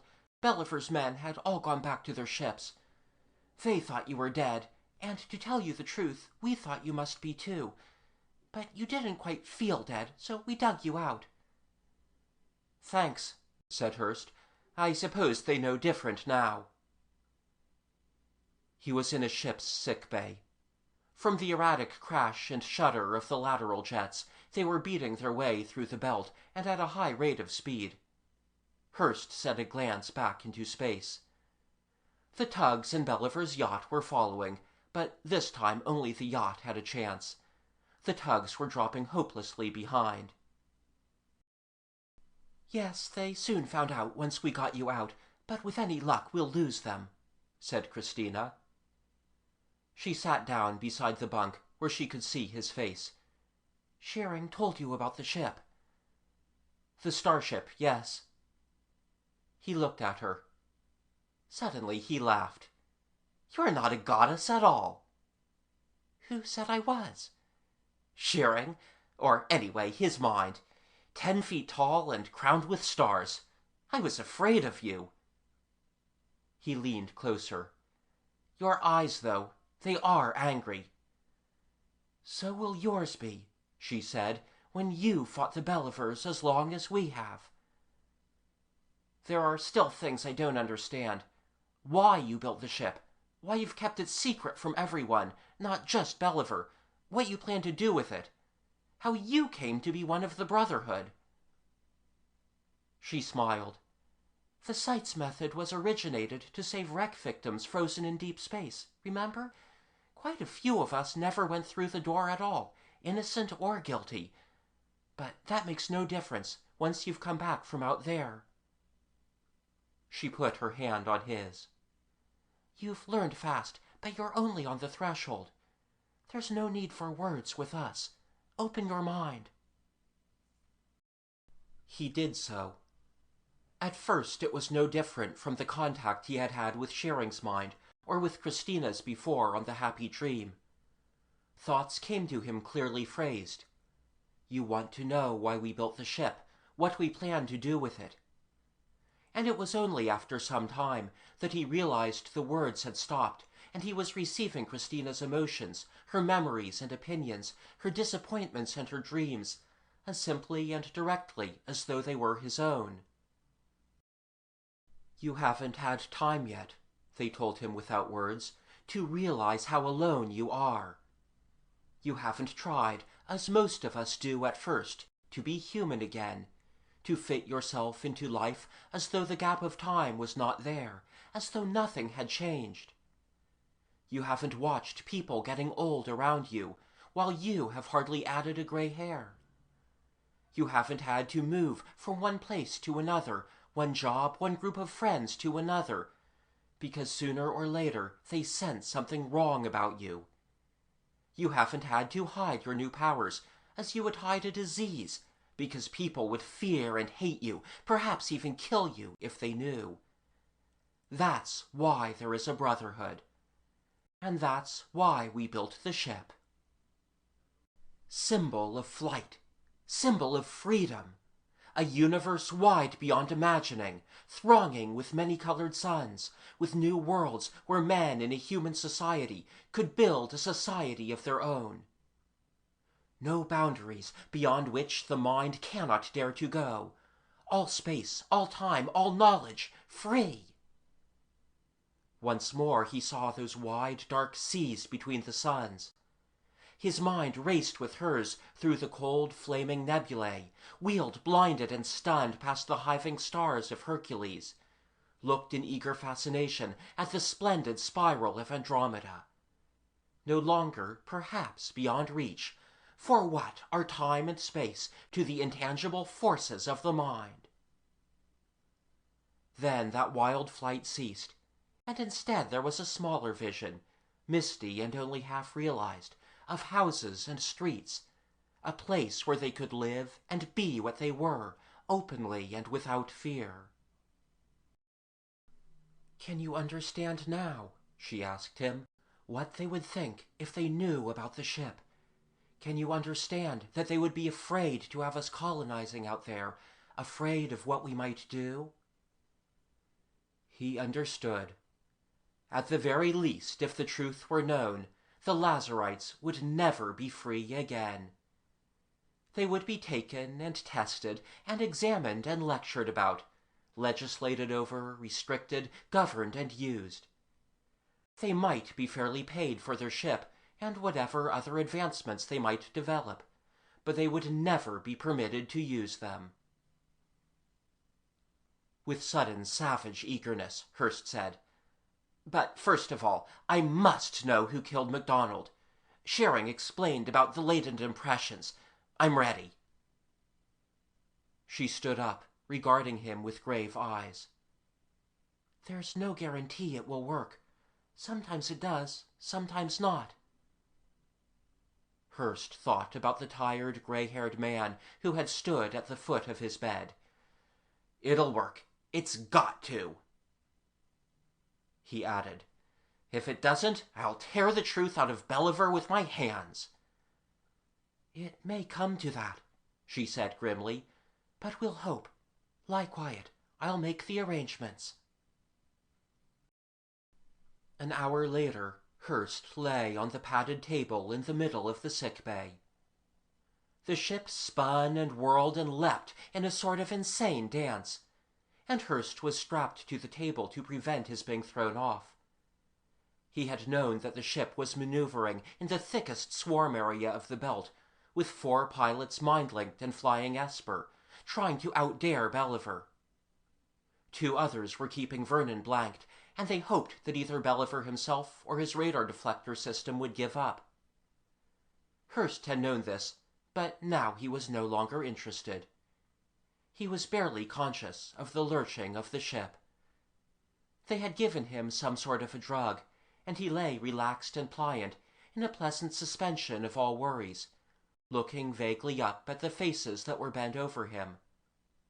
Finally he closed his eyes, and even they were gone.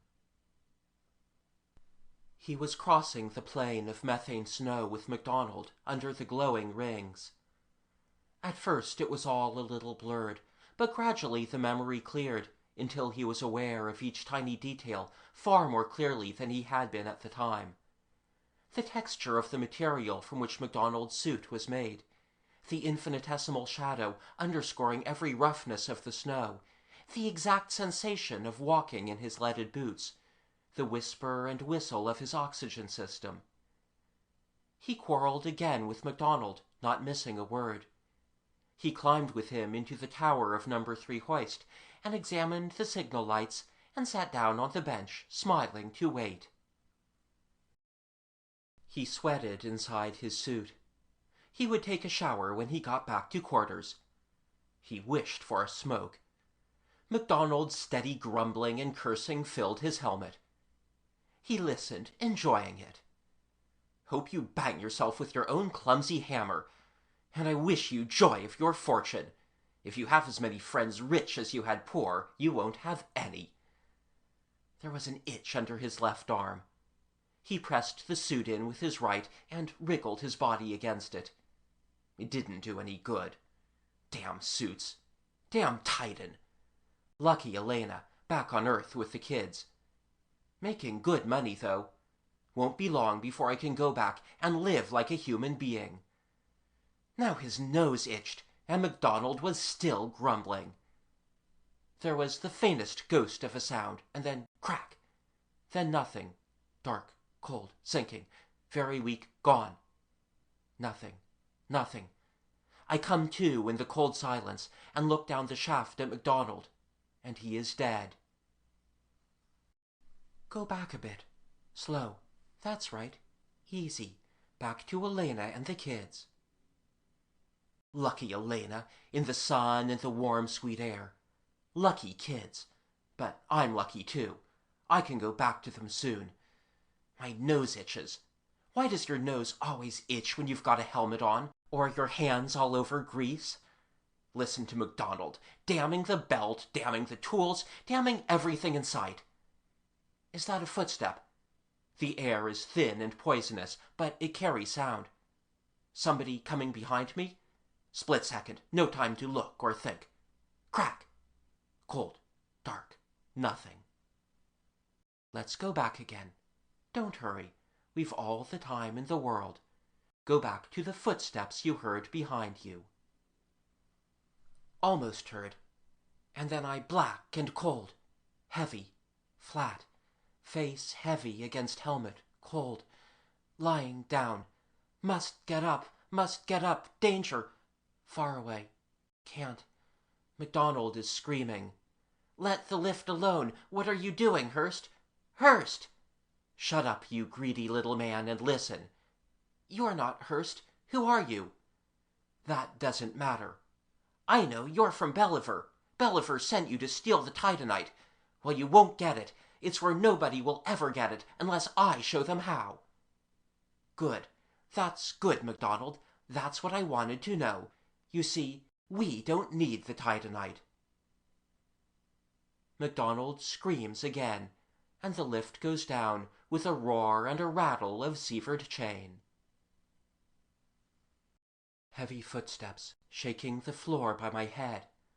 Someone turns me over, speaks to me, bending close. Light is gray and strange. I try to rouse. I can't. The man is satisfied. He drops me and goes away, but I have seen his face inside his helmet. I hear him working on some metal thing with a tool. He is whistling a little under his breath. MacDonald is not screaming now. From time to time he whimpers. But I have seen the killer's face. I have seen his face. I have seen... Take it easy, Hurst. Take your time. Elena is dead, and this is Christina bending over me. I have seen the killer's face. It is the face of Vernon. End of Chapter 6.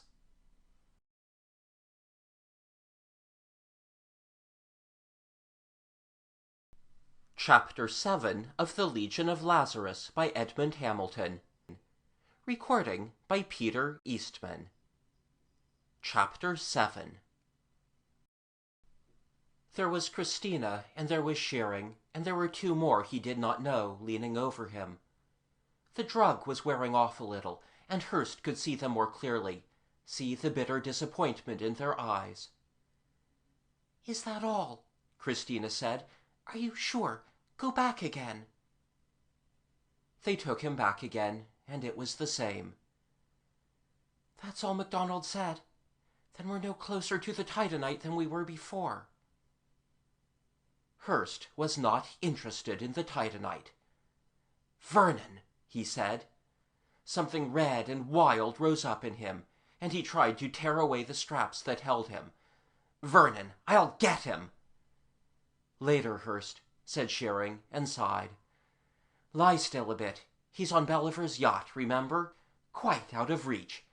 Now think, MacDonald said, you won't get it. It's where nobody will ever get it." "What's the use?" said Christina, turning away.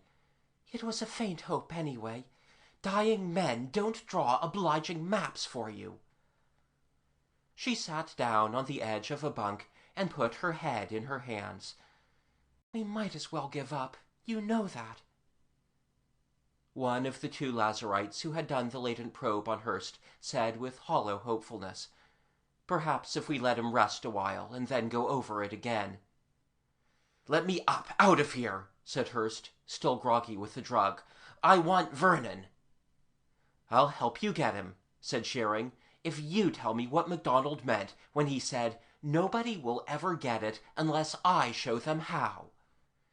"How the devil do I know?" Hurst tugged at the straps, raging. "Let me up." "But you knew MacDonald well. You worked with him and beside him for years." "Does that tell me where he hid the Titanite? Don't be an ass, Shearing. Let me up." "But," said Shearing equably. "He didn't say where, he said how." "Isn't that the same thing?" "Is it? Listen, nobody will ever get it unless I show them where. Nobody will ever get it unless I show them how." Hurst stopped fighting the straps. He began to frown. Christina lifted her head again. She did not say anything. The two Lazarites who had done the probe stood still and held their breath. Shearing's mind touched Hurst's, stroking it as with soothing fingers. "Let's think about that for a minute. Let your thoughts move freely. MacDonald was an engineer. The engineer. Of the four, he alone knew every inch of the physical setup of the refinery. So—" "Yes, that's right. But that doesn't say where. Wait a minute, though. If he just shoved it in a crack somewhere in the mountains, he'd know a detector might find it, more easily than before it was dug. He'd have put it somewhere deep, deeper than he could possibly dig. Maybe in an abandoned mine?" "No place," said Shearing, "is too deep for us to probe. We've examined every abandoned mine on that side of Titan, and it doesn't fit anyway. No, try again." "He wouldn't have brought it back to the refinery. One of us would be sure to find it. Unless, of course—" Hurst stopped, and the tension in the sick-bay tightened another notch. The ship lurched sharply, swerved and shot upward with a deafening thunder of rocket blasts. Hurst shut his eyes, thinking hard. Unless he put it in some place so dangerous that nobody ever went there. A place where even he didn't go, but which he would know about being the engineer. "Can you think of any place that would answer that description?" "Yes," said Hurst slowly. "The underground storage bins. They're always hot, even when they're empty. Anything hidden near them would be blanketed by radiation. No detector would see anything but uranium. Probably even you wouldn't." "No," said Shearing, looking amazed. "Probably we wouldn't. The radioactive disturbance would be too strong to get through, even if we were looking for something beyond it, which we weren't." Christina had sprung up. Now she bent over Hurst and said, "But is there a way it could have been done? Obviously the titanite couldn't have been put directly into the bin with the uranium. If nothing else, it would have been shipped out in the next tanker." "Oh, yes," said Hurst. "There would be several ways. I can think of a couple myself, and I've never even seen the layout. The repair lift shaft, I know, goes clear down to the feeder mechanism, and there's some kind of a system of dispersal tunnels, and an emergency gadget that trips automatically to release a liquid graphite damping material into them in case the radiation level gets too high. I don't remember that it ever did, but it's a safeguard. There'd be plenty of places to hide a lead box full of titanite." "Unless I show them how," repeated Shearing slowly, and began to undo the straps that held Hurst to the table. "It has an ominous sound. I'll bet you that locating the titanite will be child's play compared to getting it out. Well, we'll do what we can." "The first thing," said Christina grimly, "is to get rid of Belliver.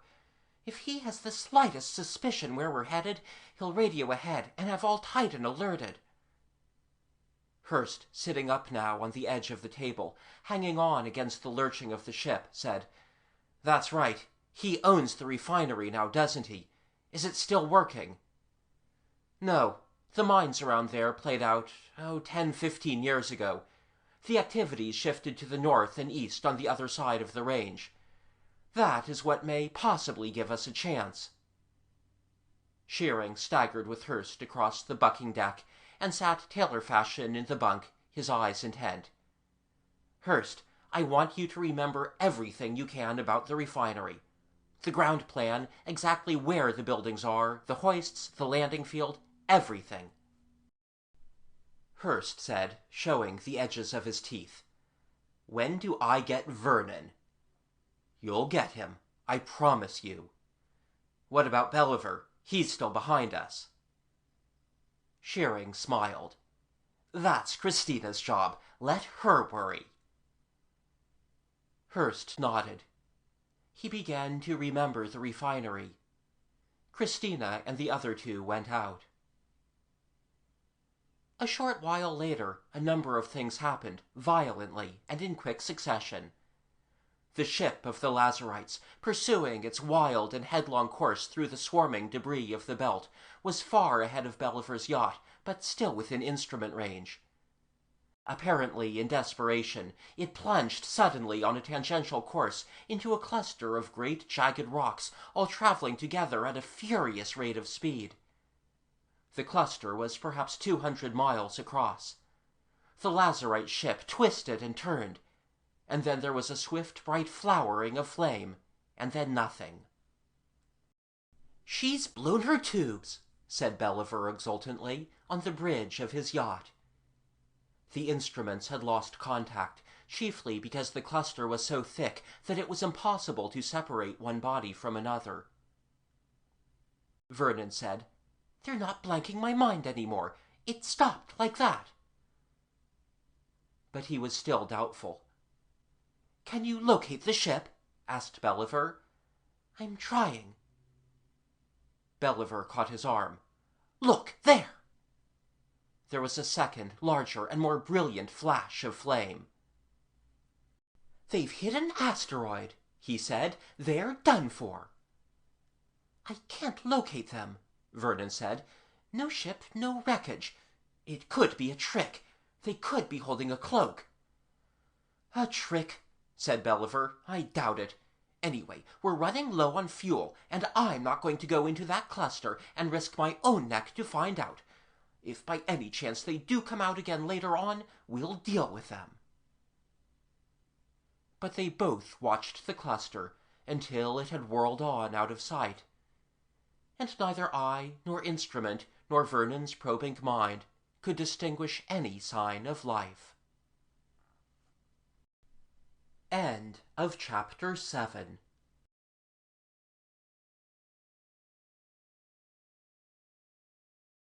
Chapter 8 of the Legion of Lazarus by Edmond Hamilton. Recording by Peter Eastman. Chapter 8. Titan lay below them in the Saturn glow, under the fantastic glory of the rings. A bitter, repellent world of jagged peaks and glimmering plains of poisoned snow. The tiny life raft dropped toward it, skittering nervously as it hit the thin atmosphere. Hurst clung hard to the handholds, trying not to retch. He was not habituated to space anyway, and the skiff had been bad enough. Now, without any hull around him, and nothing but a curved shield in front of him, he felt like an ant on a flying leaf. "I don't like it either," Shearing said, "but it gives us a 50-50 chance of getting through unnoticed. Radar usually isn't looking for anything so small." "I understand all the reasons," Hurst said. "It's my stomach that's obtuse." He could make out the pattern of the refinery now, a million miles of vertigo below him. The Lazarite ship was somewhere up and out behind them, hiding in the rings. The trick had worked with Belliver out there in the belt, and they hoped now that it would work with Belliver's observers on Titan. There was no need for any fake explosions this time to give the impression of destruction. Secrecy was the watchword, all lights out and jet blasts muffled to a spark. Later, when Hurst and Shearing had accomplished their mission, the ship would drop down fast and take them off, with the Titanite, before any patrol craft would have time to arrive. They hoped. The buildings of the refinery were dark and cold, drifted out of shape by an accumulation of the thin, evil snow. The spiderweb of roads had faded from the plain, and the landing field was smooth and unmarked. Around its perimeter, the 6 stiff towers of the hoists stood up like lonely sentinels, hooded and cloaked. Hurst felt a sudden tightening of his throat, and this was a thing he had not expected. A refinery on Titan was hardly a thing to be sentimental about. But it was bound up so intimately with other things, with hopes for a future that was now far behind him, with plans for Elena and the kids that were now a cruel mockery, with friendly memories of Saul and Landers, now long dead, that he could not look at it unmoved. "Let's try again," said Shearing quietly. "If we could locate the Titanite definitely, it might make all the difference. We'll hardly have time to search all 6 of the bins." Glad of the distraction, Hurst tried. He linked his mind to Shearing's, and they probed with this double probe, one after the other, the 6 hoists and the bins beneath them, while the raft fell whistling down the air. It was the same as all the tries before. The bins had been empty for more than a decade, but the residual radiation was still hot enough to present a luminous haze to the eyes of the mind, fogging everything around it. "Wait a minute," Hurst said. "Let's use our wits. Look at the way those hoists are placed, in a wide crescent. Now, if I was MacDonald, coming in from the mountains with a load of titanite, and I wanted not to be seen, which one would I pick?" "Either 1 or 6, said Shearing without hesitation. "They're the farthest away from the buildings." "But number 6 is at the west end of the crescent, and to reach it you would have to go clear across the landing field." He pointed mentally to number 1. "I'll bet on that one. Shall we give it another try?" They did. This time, for a fleeting second, Hurst thought he had something. "So did I," said Shearing, "sort of down under and behind." "Yes," said Hurst. "Look out!" His involuntary cry was caused by the sudden collision of the life raft with a cloud. The vapor was very thick, and after the cruel clarity of space, it made Hurst feel that he was smothering. Shearing jockeyed the raft's meager controls, and in a minute or two they were below the cloud and spiraling down toward the landing field. It was snowing. "Good," said Shearing. "We'll hope it keeps up." They landed close to number 1 hoist and floundered rapidly through the shallow drifts, carrying some things. The hatch had been sealed with a plastic spray to prevent corrosion, and it took them several minutes to get it open. Inside the tower it was pitch black, but they did not need lights.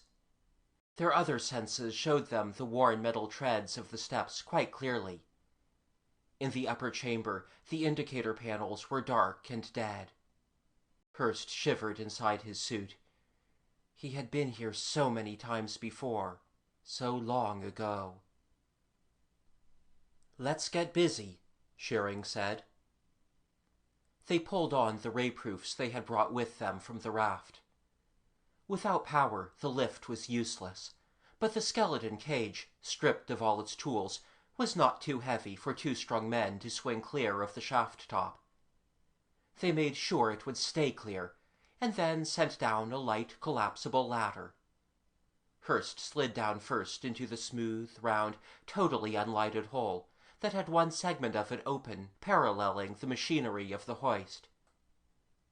"Take it carefully," Shearing said, and slid after him. Clumsy in vac suit and ray-proof, Hurst descended the ladder with agonizing slowness. Every impulse cried out for haste, but he knew if he hurried, he would wind up at the bottom of the shaft, as dead as MacDonald. The banging and knocking of their passage against the metal wall made a somber, hollow booming in that enclosed space, and it seemed to Hurst that the silent belts and cables of the hoist hummed a little in sympathy. It was probably only the blood humming in his own ears. "See anything yet?" "No." The vast, strange glowing of the bin grew brighter as they approached it. The hoist was still hot, and it glowed too, but nothing like the concentration in the bin. "Even with ray-proofs, we can't stay close to that too long." "I don't think we'll have to. MacDonald was only human, and the bin was full then. He couldn't have stayed long either." See anything yet? Nothing but fog.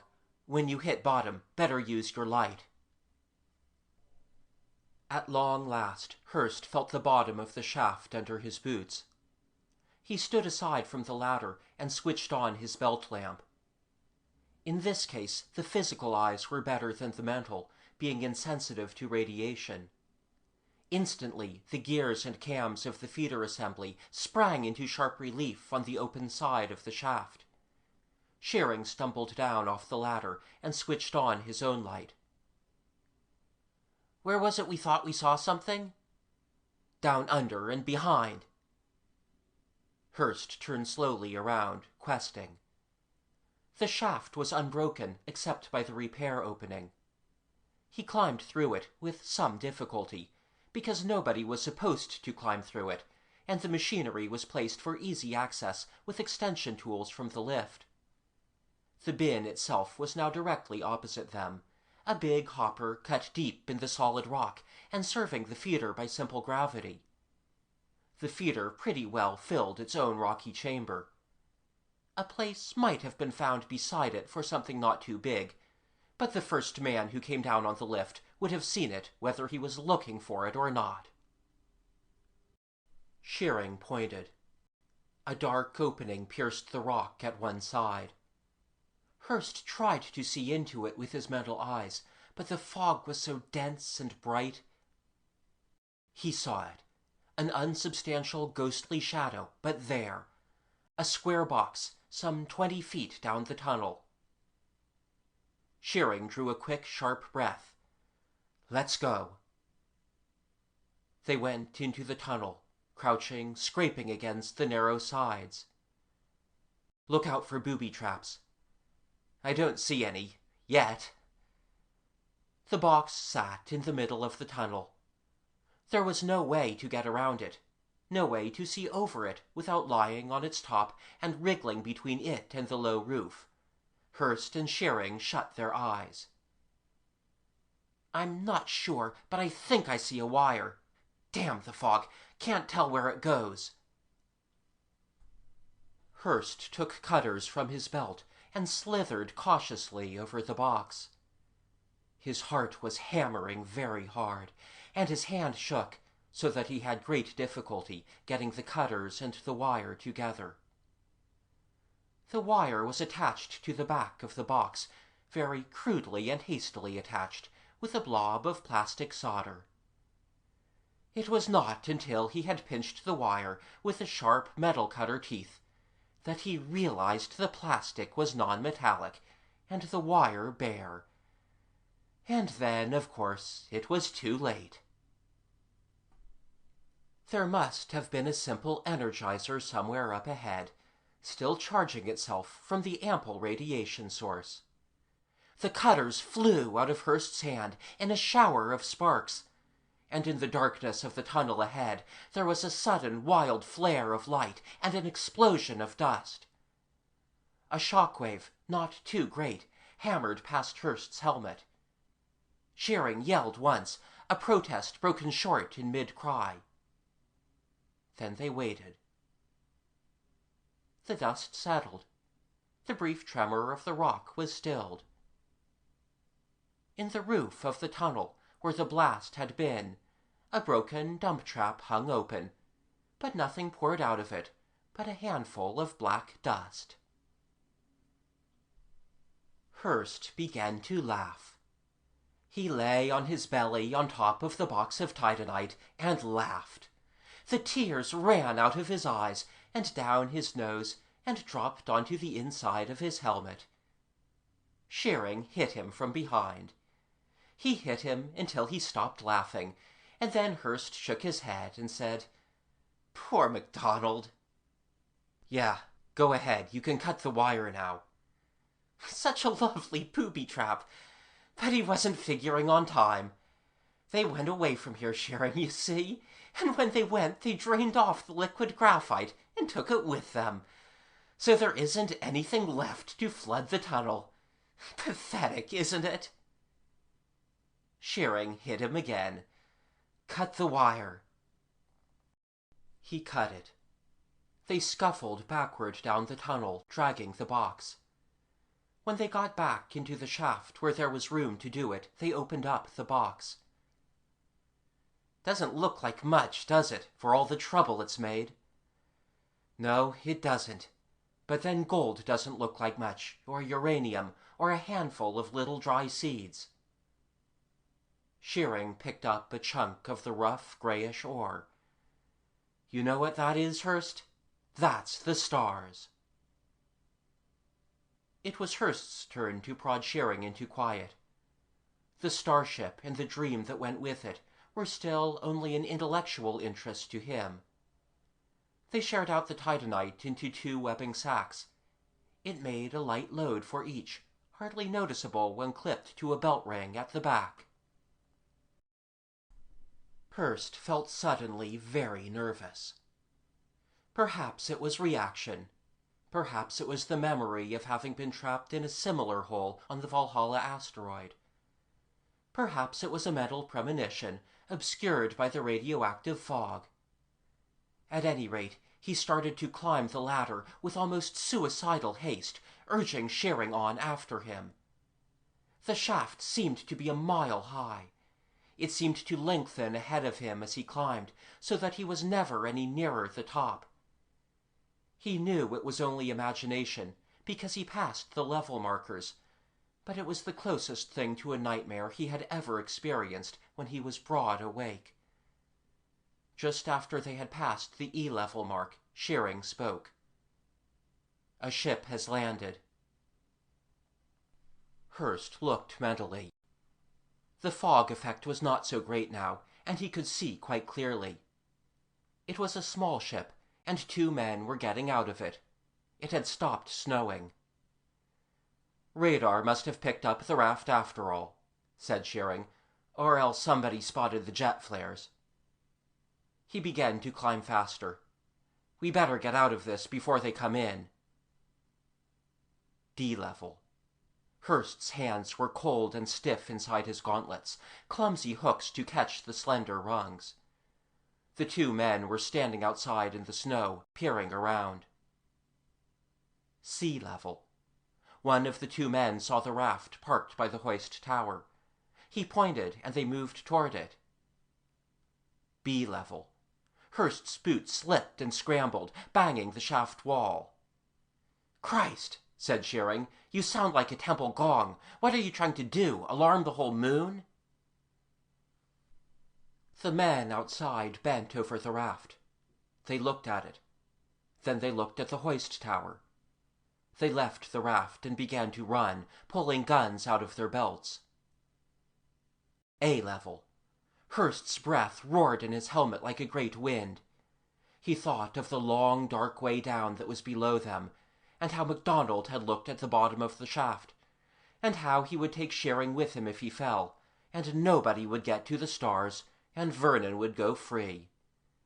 He set his teeth and sobbed and climbed. Outside, the 2 men cautiously removed the hatch and stepped into the tower. End of the ladder. A level floor to sprawl on. Hurst squirmed away from the shaft. He thought for a minute he was going to pass out, and he fumbled with the oxygen valve, making the mixture richer. His head began to clear. Shearing was now beside him. This time they had guns too. Shearing gave him a quick mental caution. Not unless you have to. One of the 2 men was placing a tentative foot on the stair that led up to where they were. The other man was close behind him. Shearing took careful aim and fired at half power. The harsh blue bolt did not strike either man, but they went reeling back in a cloud of burning flakes, and when Shearing shouted to them to drop their weapons and get out, they did so, half stunned from the shock. Hurst and Shearing leapt down the stairs, stopping only long enough to pick up the guns. Then they scrambled outside. The 2 men were running as hard as they could for their ship, but they had not gone far, and Shearing stopped them with another shot that sent a geyser of methane steam puffing up practically under their feet. "Not yet," he said. "Later." The two men stood, sullenly obedient. They were both young and not bad-looking. Just doing a job, Hearst thought. No real harm in them, just doing a job, like so many people who never stop to worry about what the job means.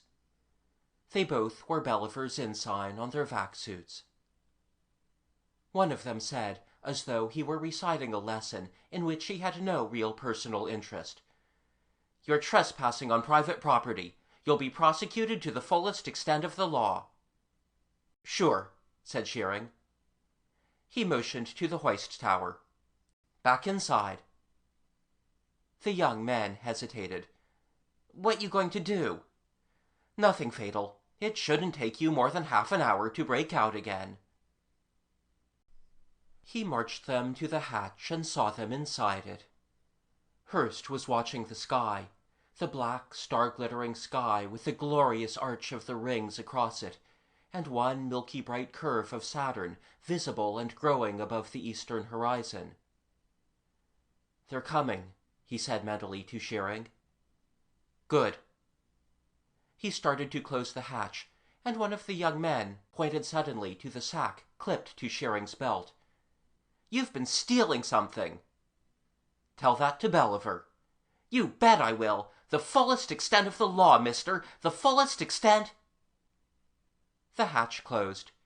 Shearing jammed the fastening mechanism so it could not be turned from the inside. Then he went and stood beside Hearst in the glimmering plain, watching the ship drop down out of the rings. Hearst said, "They'll tell Belliver." "Naturally." "What will Belliver do?" "I'm not sure. Something drastic. He wants our starship so hard he'd murder his own children to get it. You can see why. In itself, it's priceless, 100 years ahead of its time, but that's not all. It's what it stands for. To us, it means freedom and safety. To Belliver, it means—" He gestured toward the sky, and Hearst nodded, seeing in Shearing's mind the image of a gigantic Belliver, 10 times bigger than God, gathering the whole galaxy into his arms. "I wish you luck," said Hearst. He unhooked the sack of titanite from his belt and gave it to Shearing.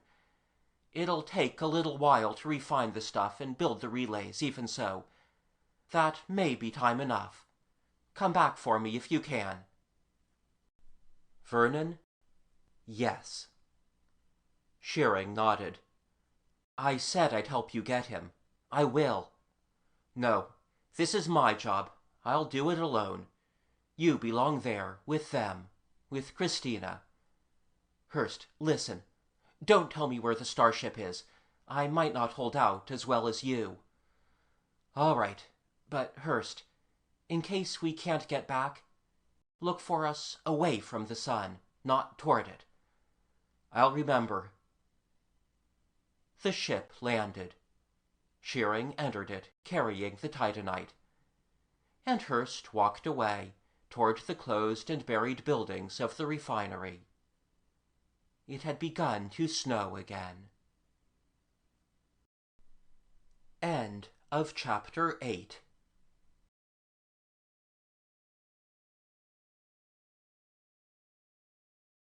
Chapter 9 of the Legion of Lazarus by Edmond Hamilton.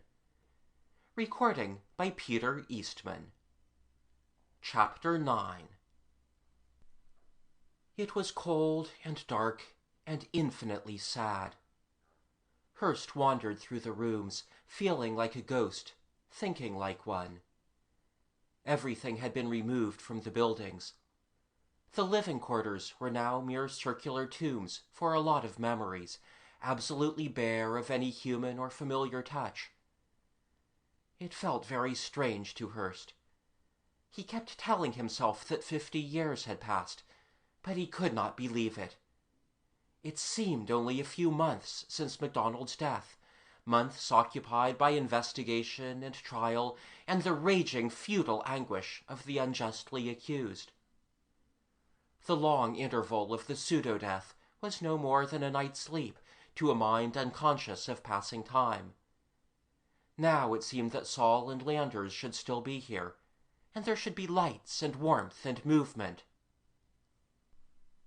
There was nothing. He could not bring himself to stay in the living quarters.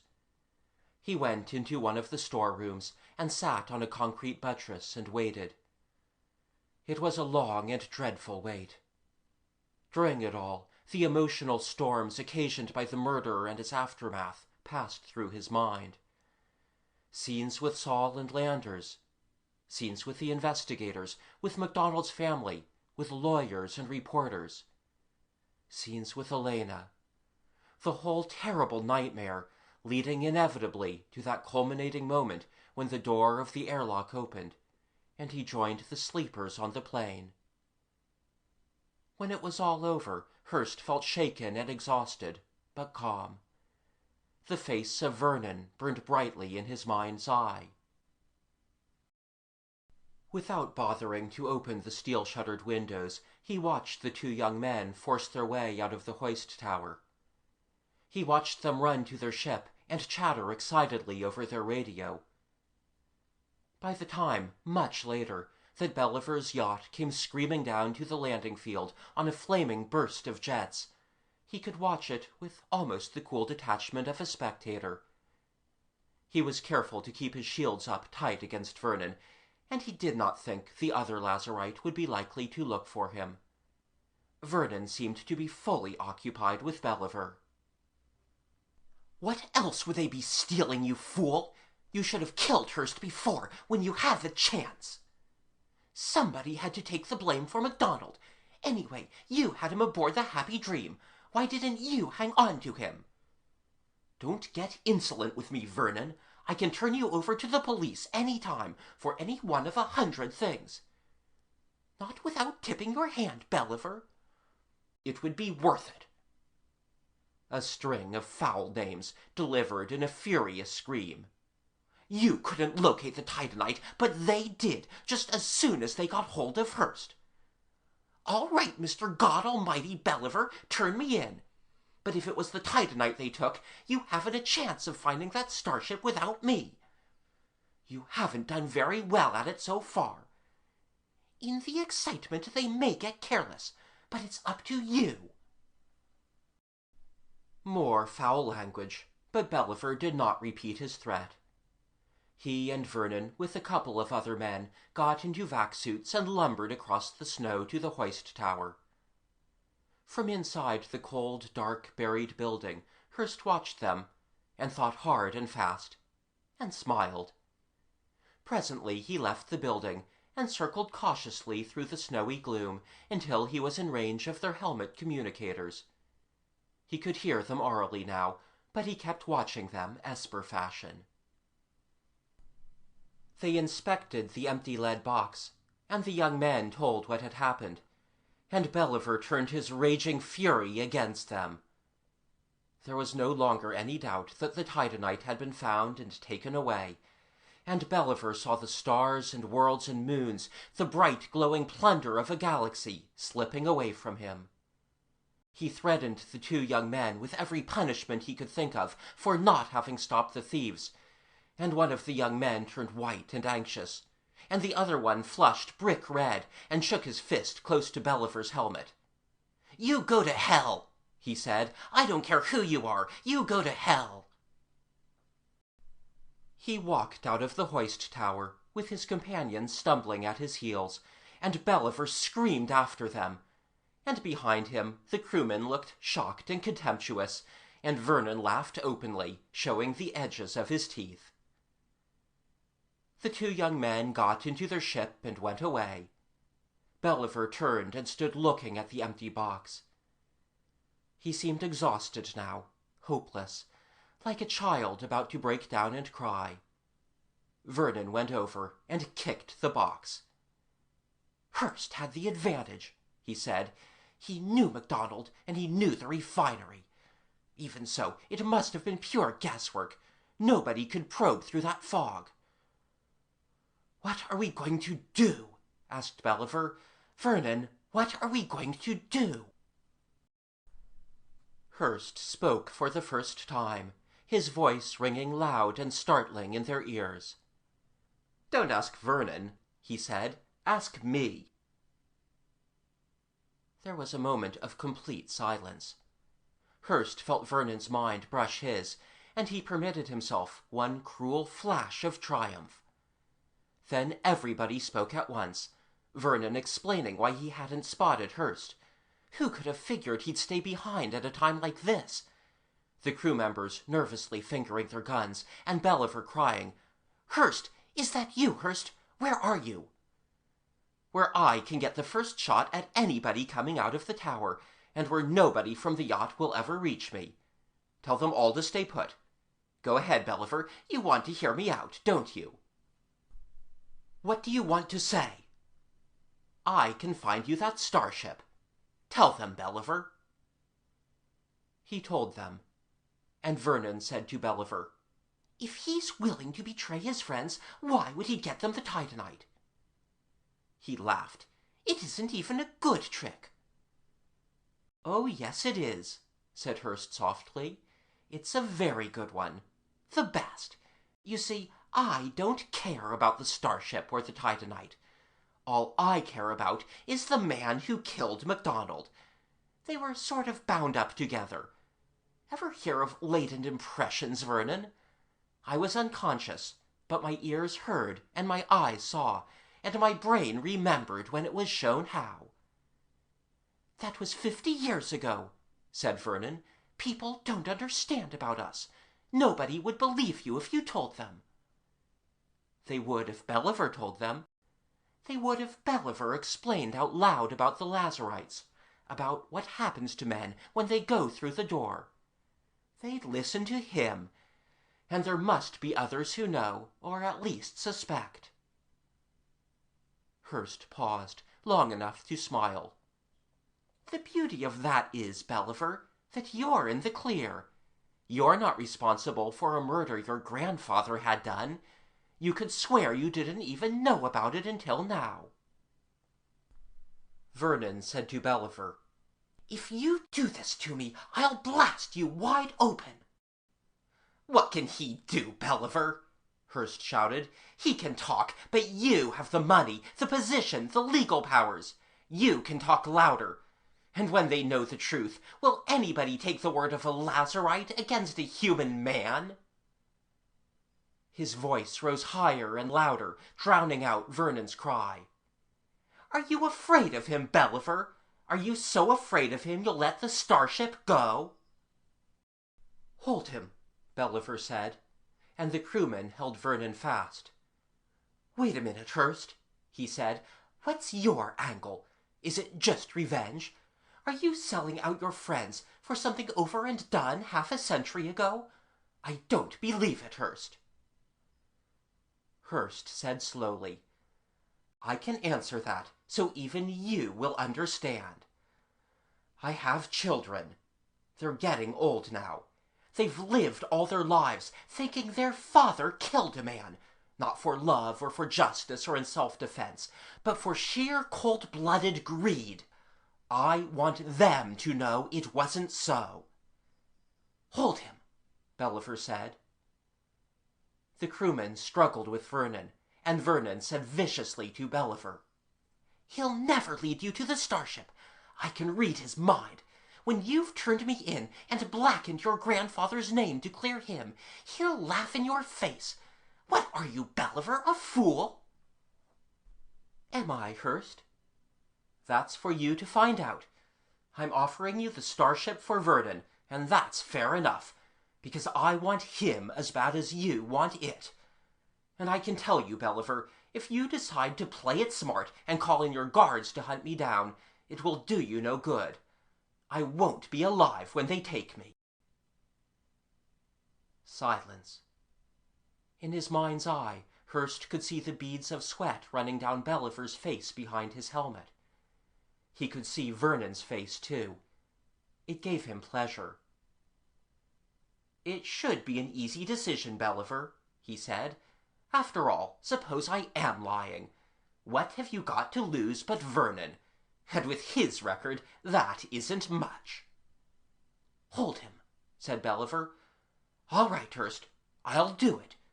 But I'll tell you now, if you lie to me, there won't be any reawakening in another 50 years. This will be for good." "Fair enough," said Hurst. "I'm putting my gun away. I'm coming in."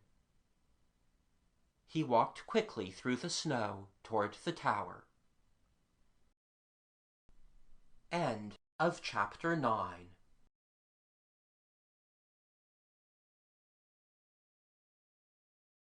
Chapter 10 of the Legion of Lazarus by Edmond Hamilton.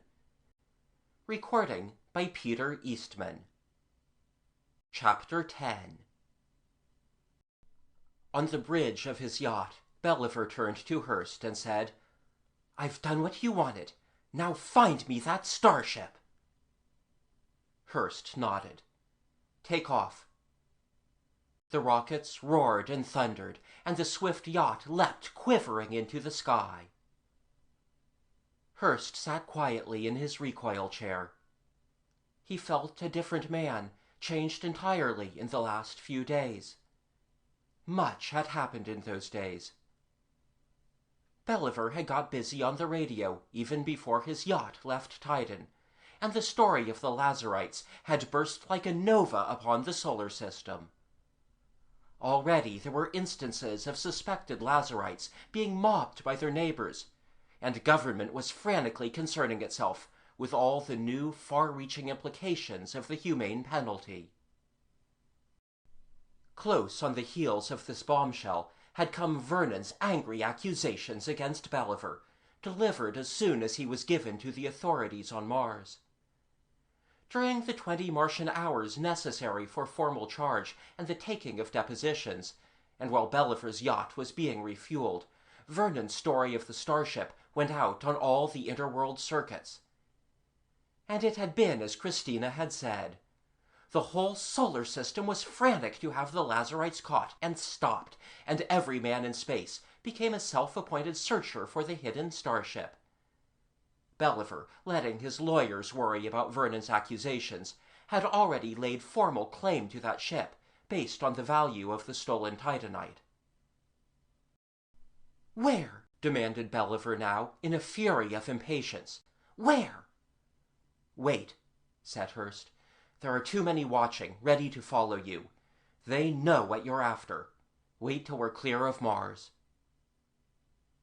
He sat in his chair, looking into space. His drive was all gone, and the anger that had fed it. Somewhere, his son and his 2 daughters were drawing their first free breaths, relieved of a burden they should never have had to carry.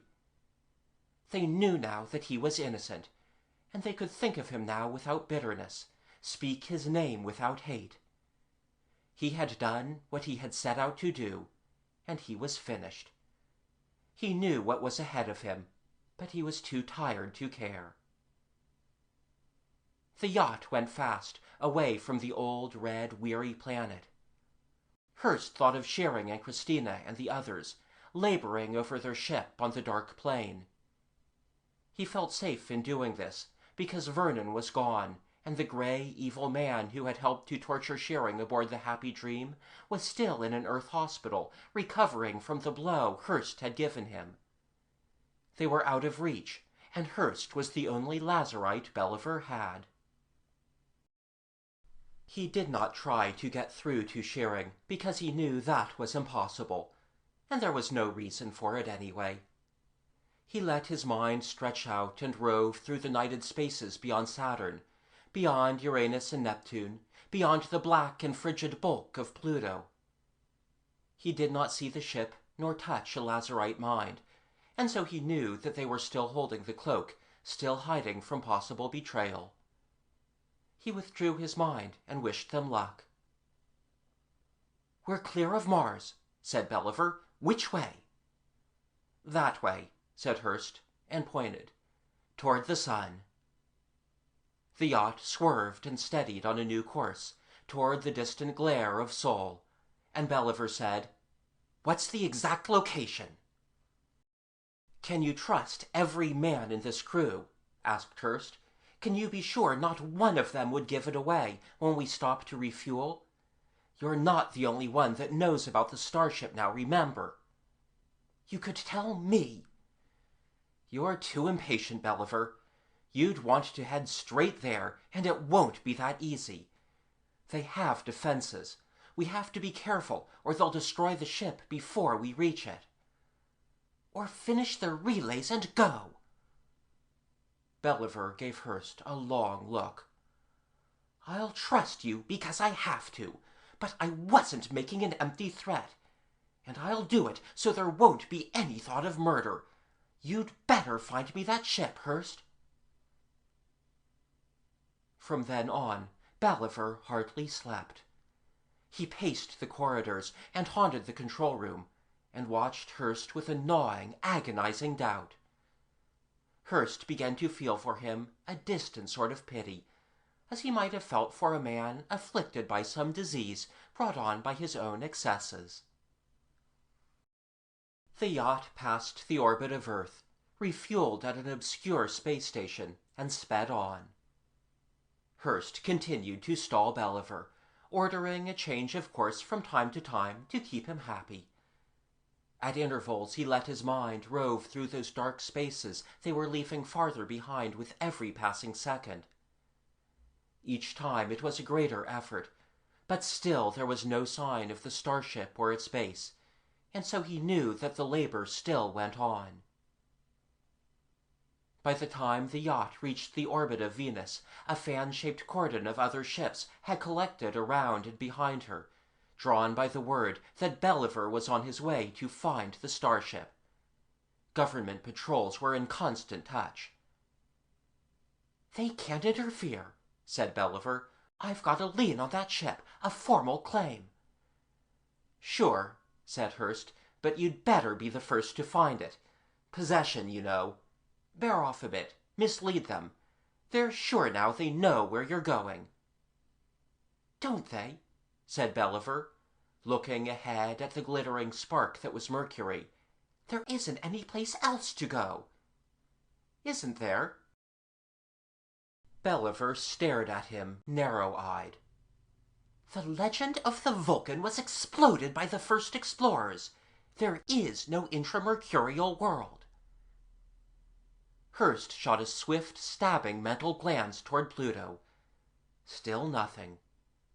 He sighed and said easily, "There wasn't then. There is now." He brazened out the look of incredulity on Belliver's face. "These are Lazarites, remember, not men. They build a place for themselves where nobody would ever think to look. Not a planet, of course, just a floating workshop, a satellite. And now you know, so you can let them beat you to Mercury." "All right," said Belliver softly. "All right." They passed Mercury, lost in the blaze of the sun, and only a few ships followed them, far behind. The rest stopped to search the craggy valleys of the twilight belt and the bleak ice fields of the dark side. And now Hurst had run his string out, and he knew it. When no intramercurial satellite showed up, physically or on detector screens, there was no further lie to tell. He drove his mind out and away to the cold planets wheeling on the fringes of Sol's light, and he sweated and prayed and hoped that nothing had gone wrong.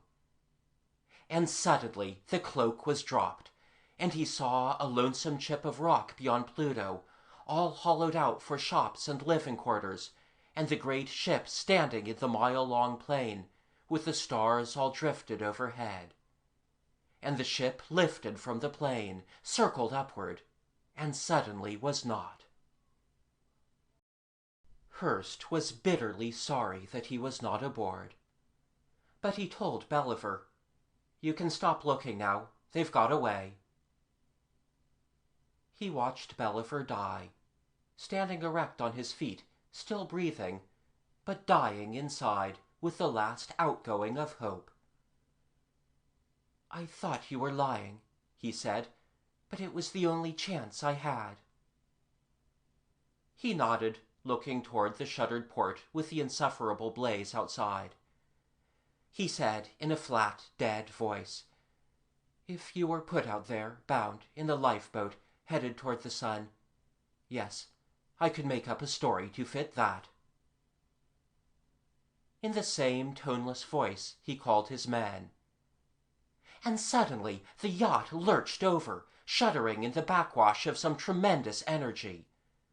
Hurst and the others were flung scattering against the bulkheads, and the lights went out, and the instruments went dead. Beyond the port, on the unshuttered side away from the sun, a vast dark shape had materialized out of nothing, to hang close in space beside the yacht. Hurst heard in his mind, strong and clear, the voice of Shearing saying, "Didn't I tell you the Brotherhood stands by its own? Besides, we couldn't make a liar out of you, now could we?" Hurst began to laugh, just a little bit hysterically. He told Belliver, "There's your starship. And Shearing says if I'm not alive when he comes aboard to get me, that they won't be as careful about warping space when they go away as they were when they came." Belliver did not say anything. He sat on the deck where the shock had thrown him, not speaking. He was still sitting there when Hurst passed through the airlock into the starship's boat, and he did not move even when the great ship vanished silently into whatever mysterious ultraspace the minds of the Lazarites had unlocked, outbound for the limitless freedom of the universe, where the wheeling galaxies thunder on forever across infinity, and the stars burn bright, and there is nothing to stop the march of the Legion of Lazarus. And who knew, who could tell, where that march would end? Aboard the starship, already 1,000,000 miles away, Hurst said to Christina, "When they brought me back from beyond the door, that was reawakening. But this is being born again." She did not answer that, but she took his hand and smiled. End of Chapter 10. End of The Legion of Lazarus by Edmond Hamilton. Recorded by Peter Eastman, 2016.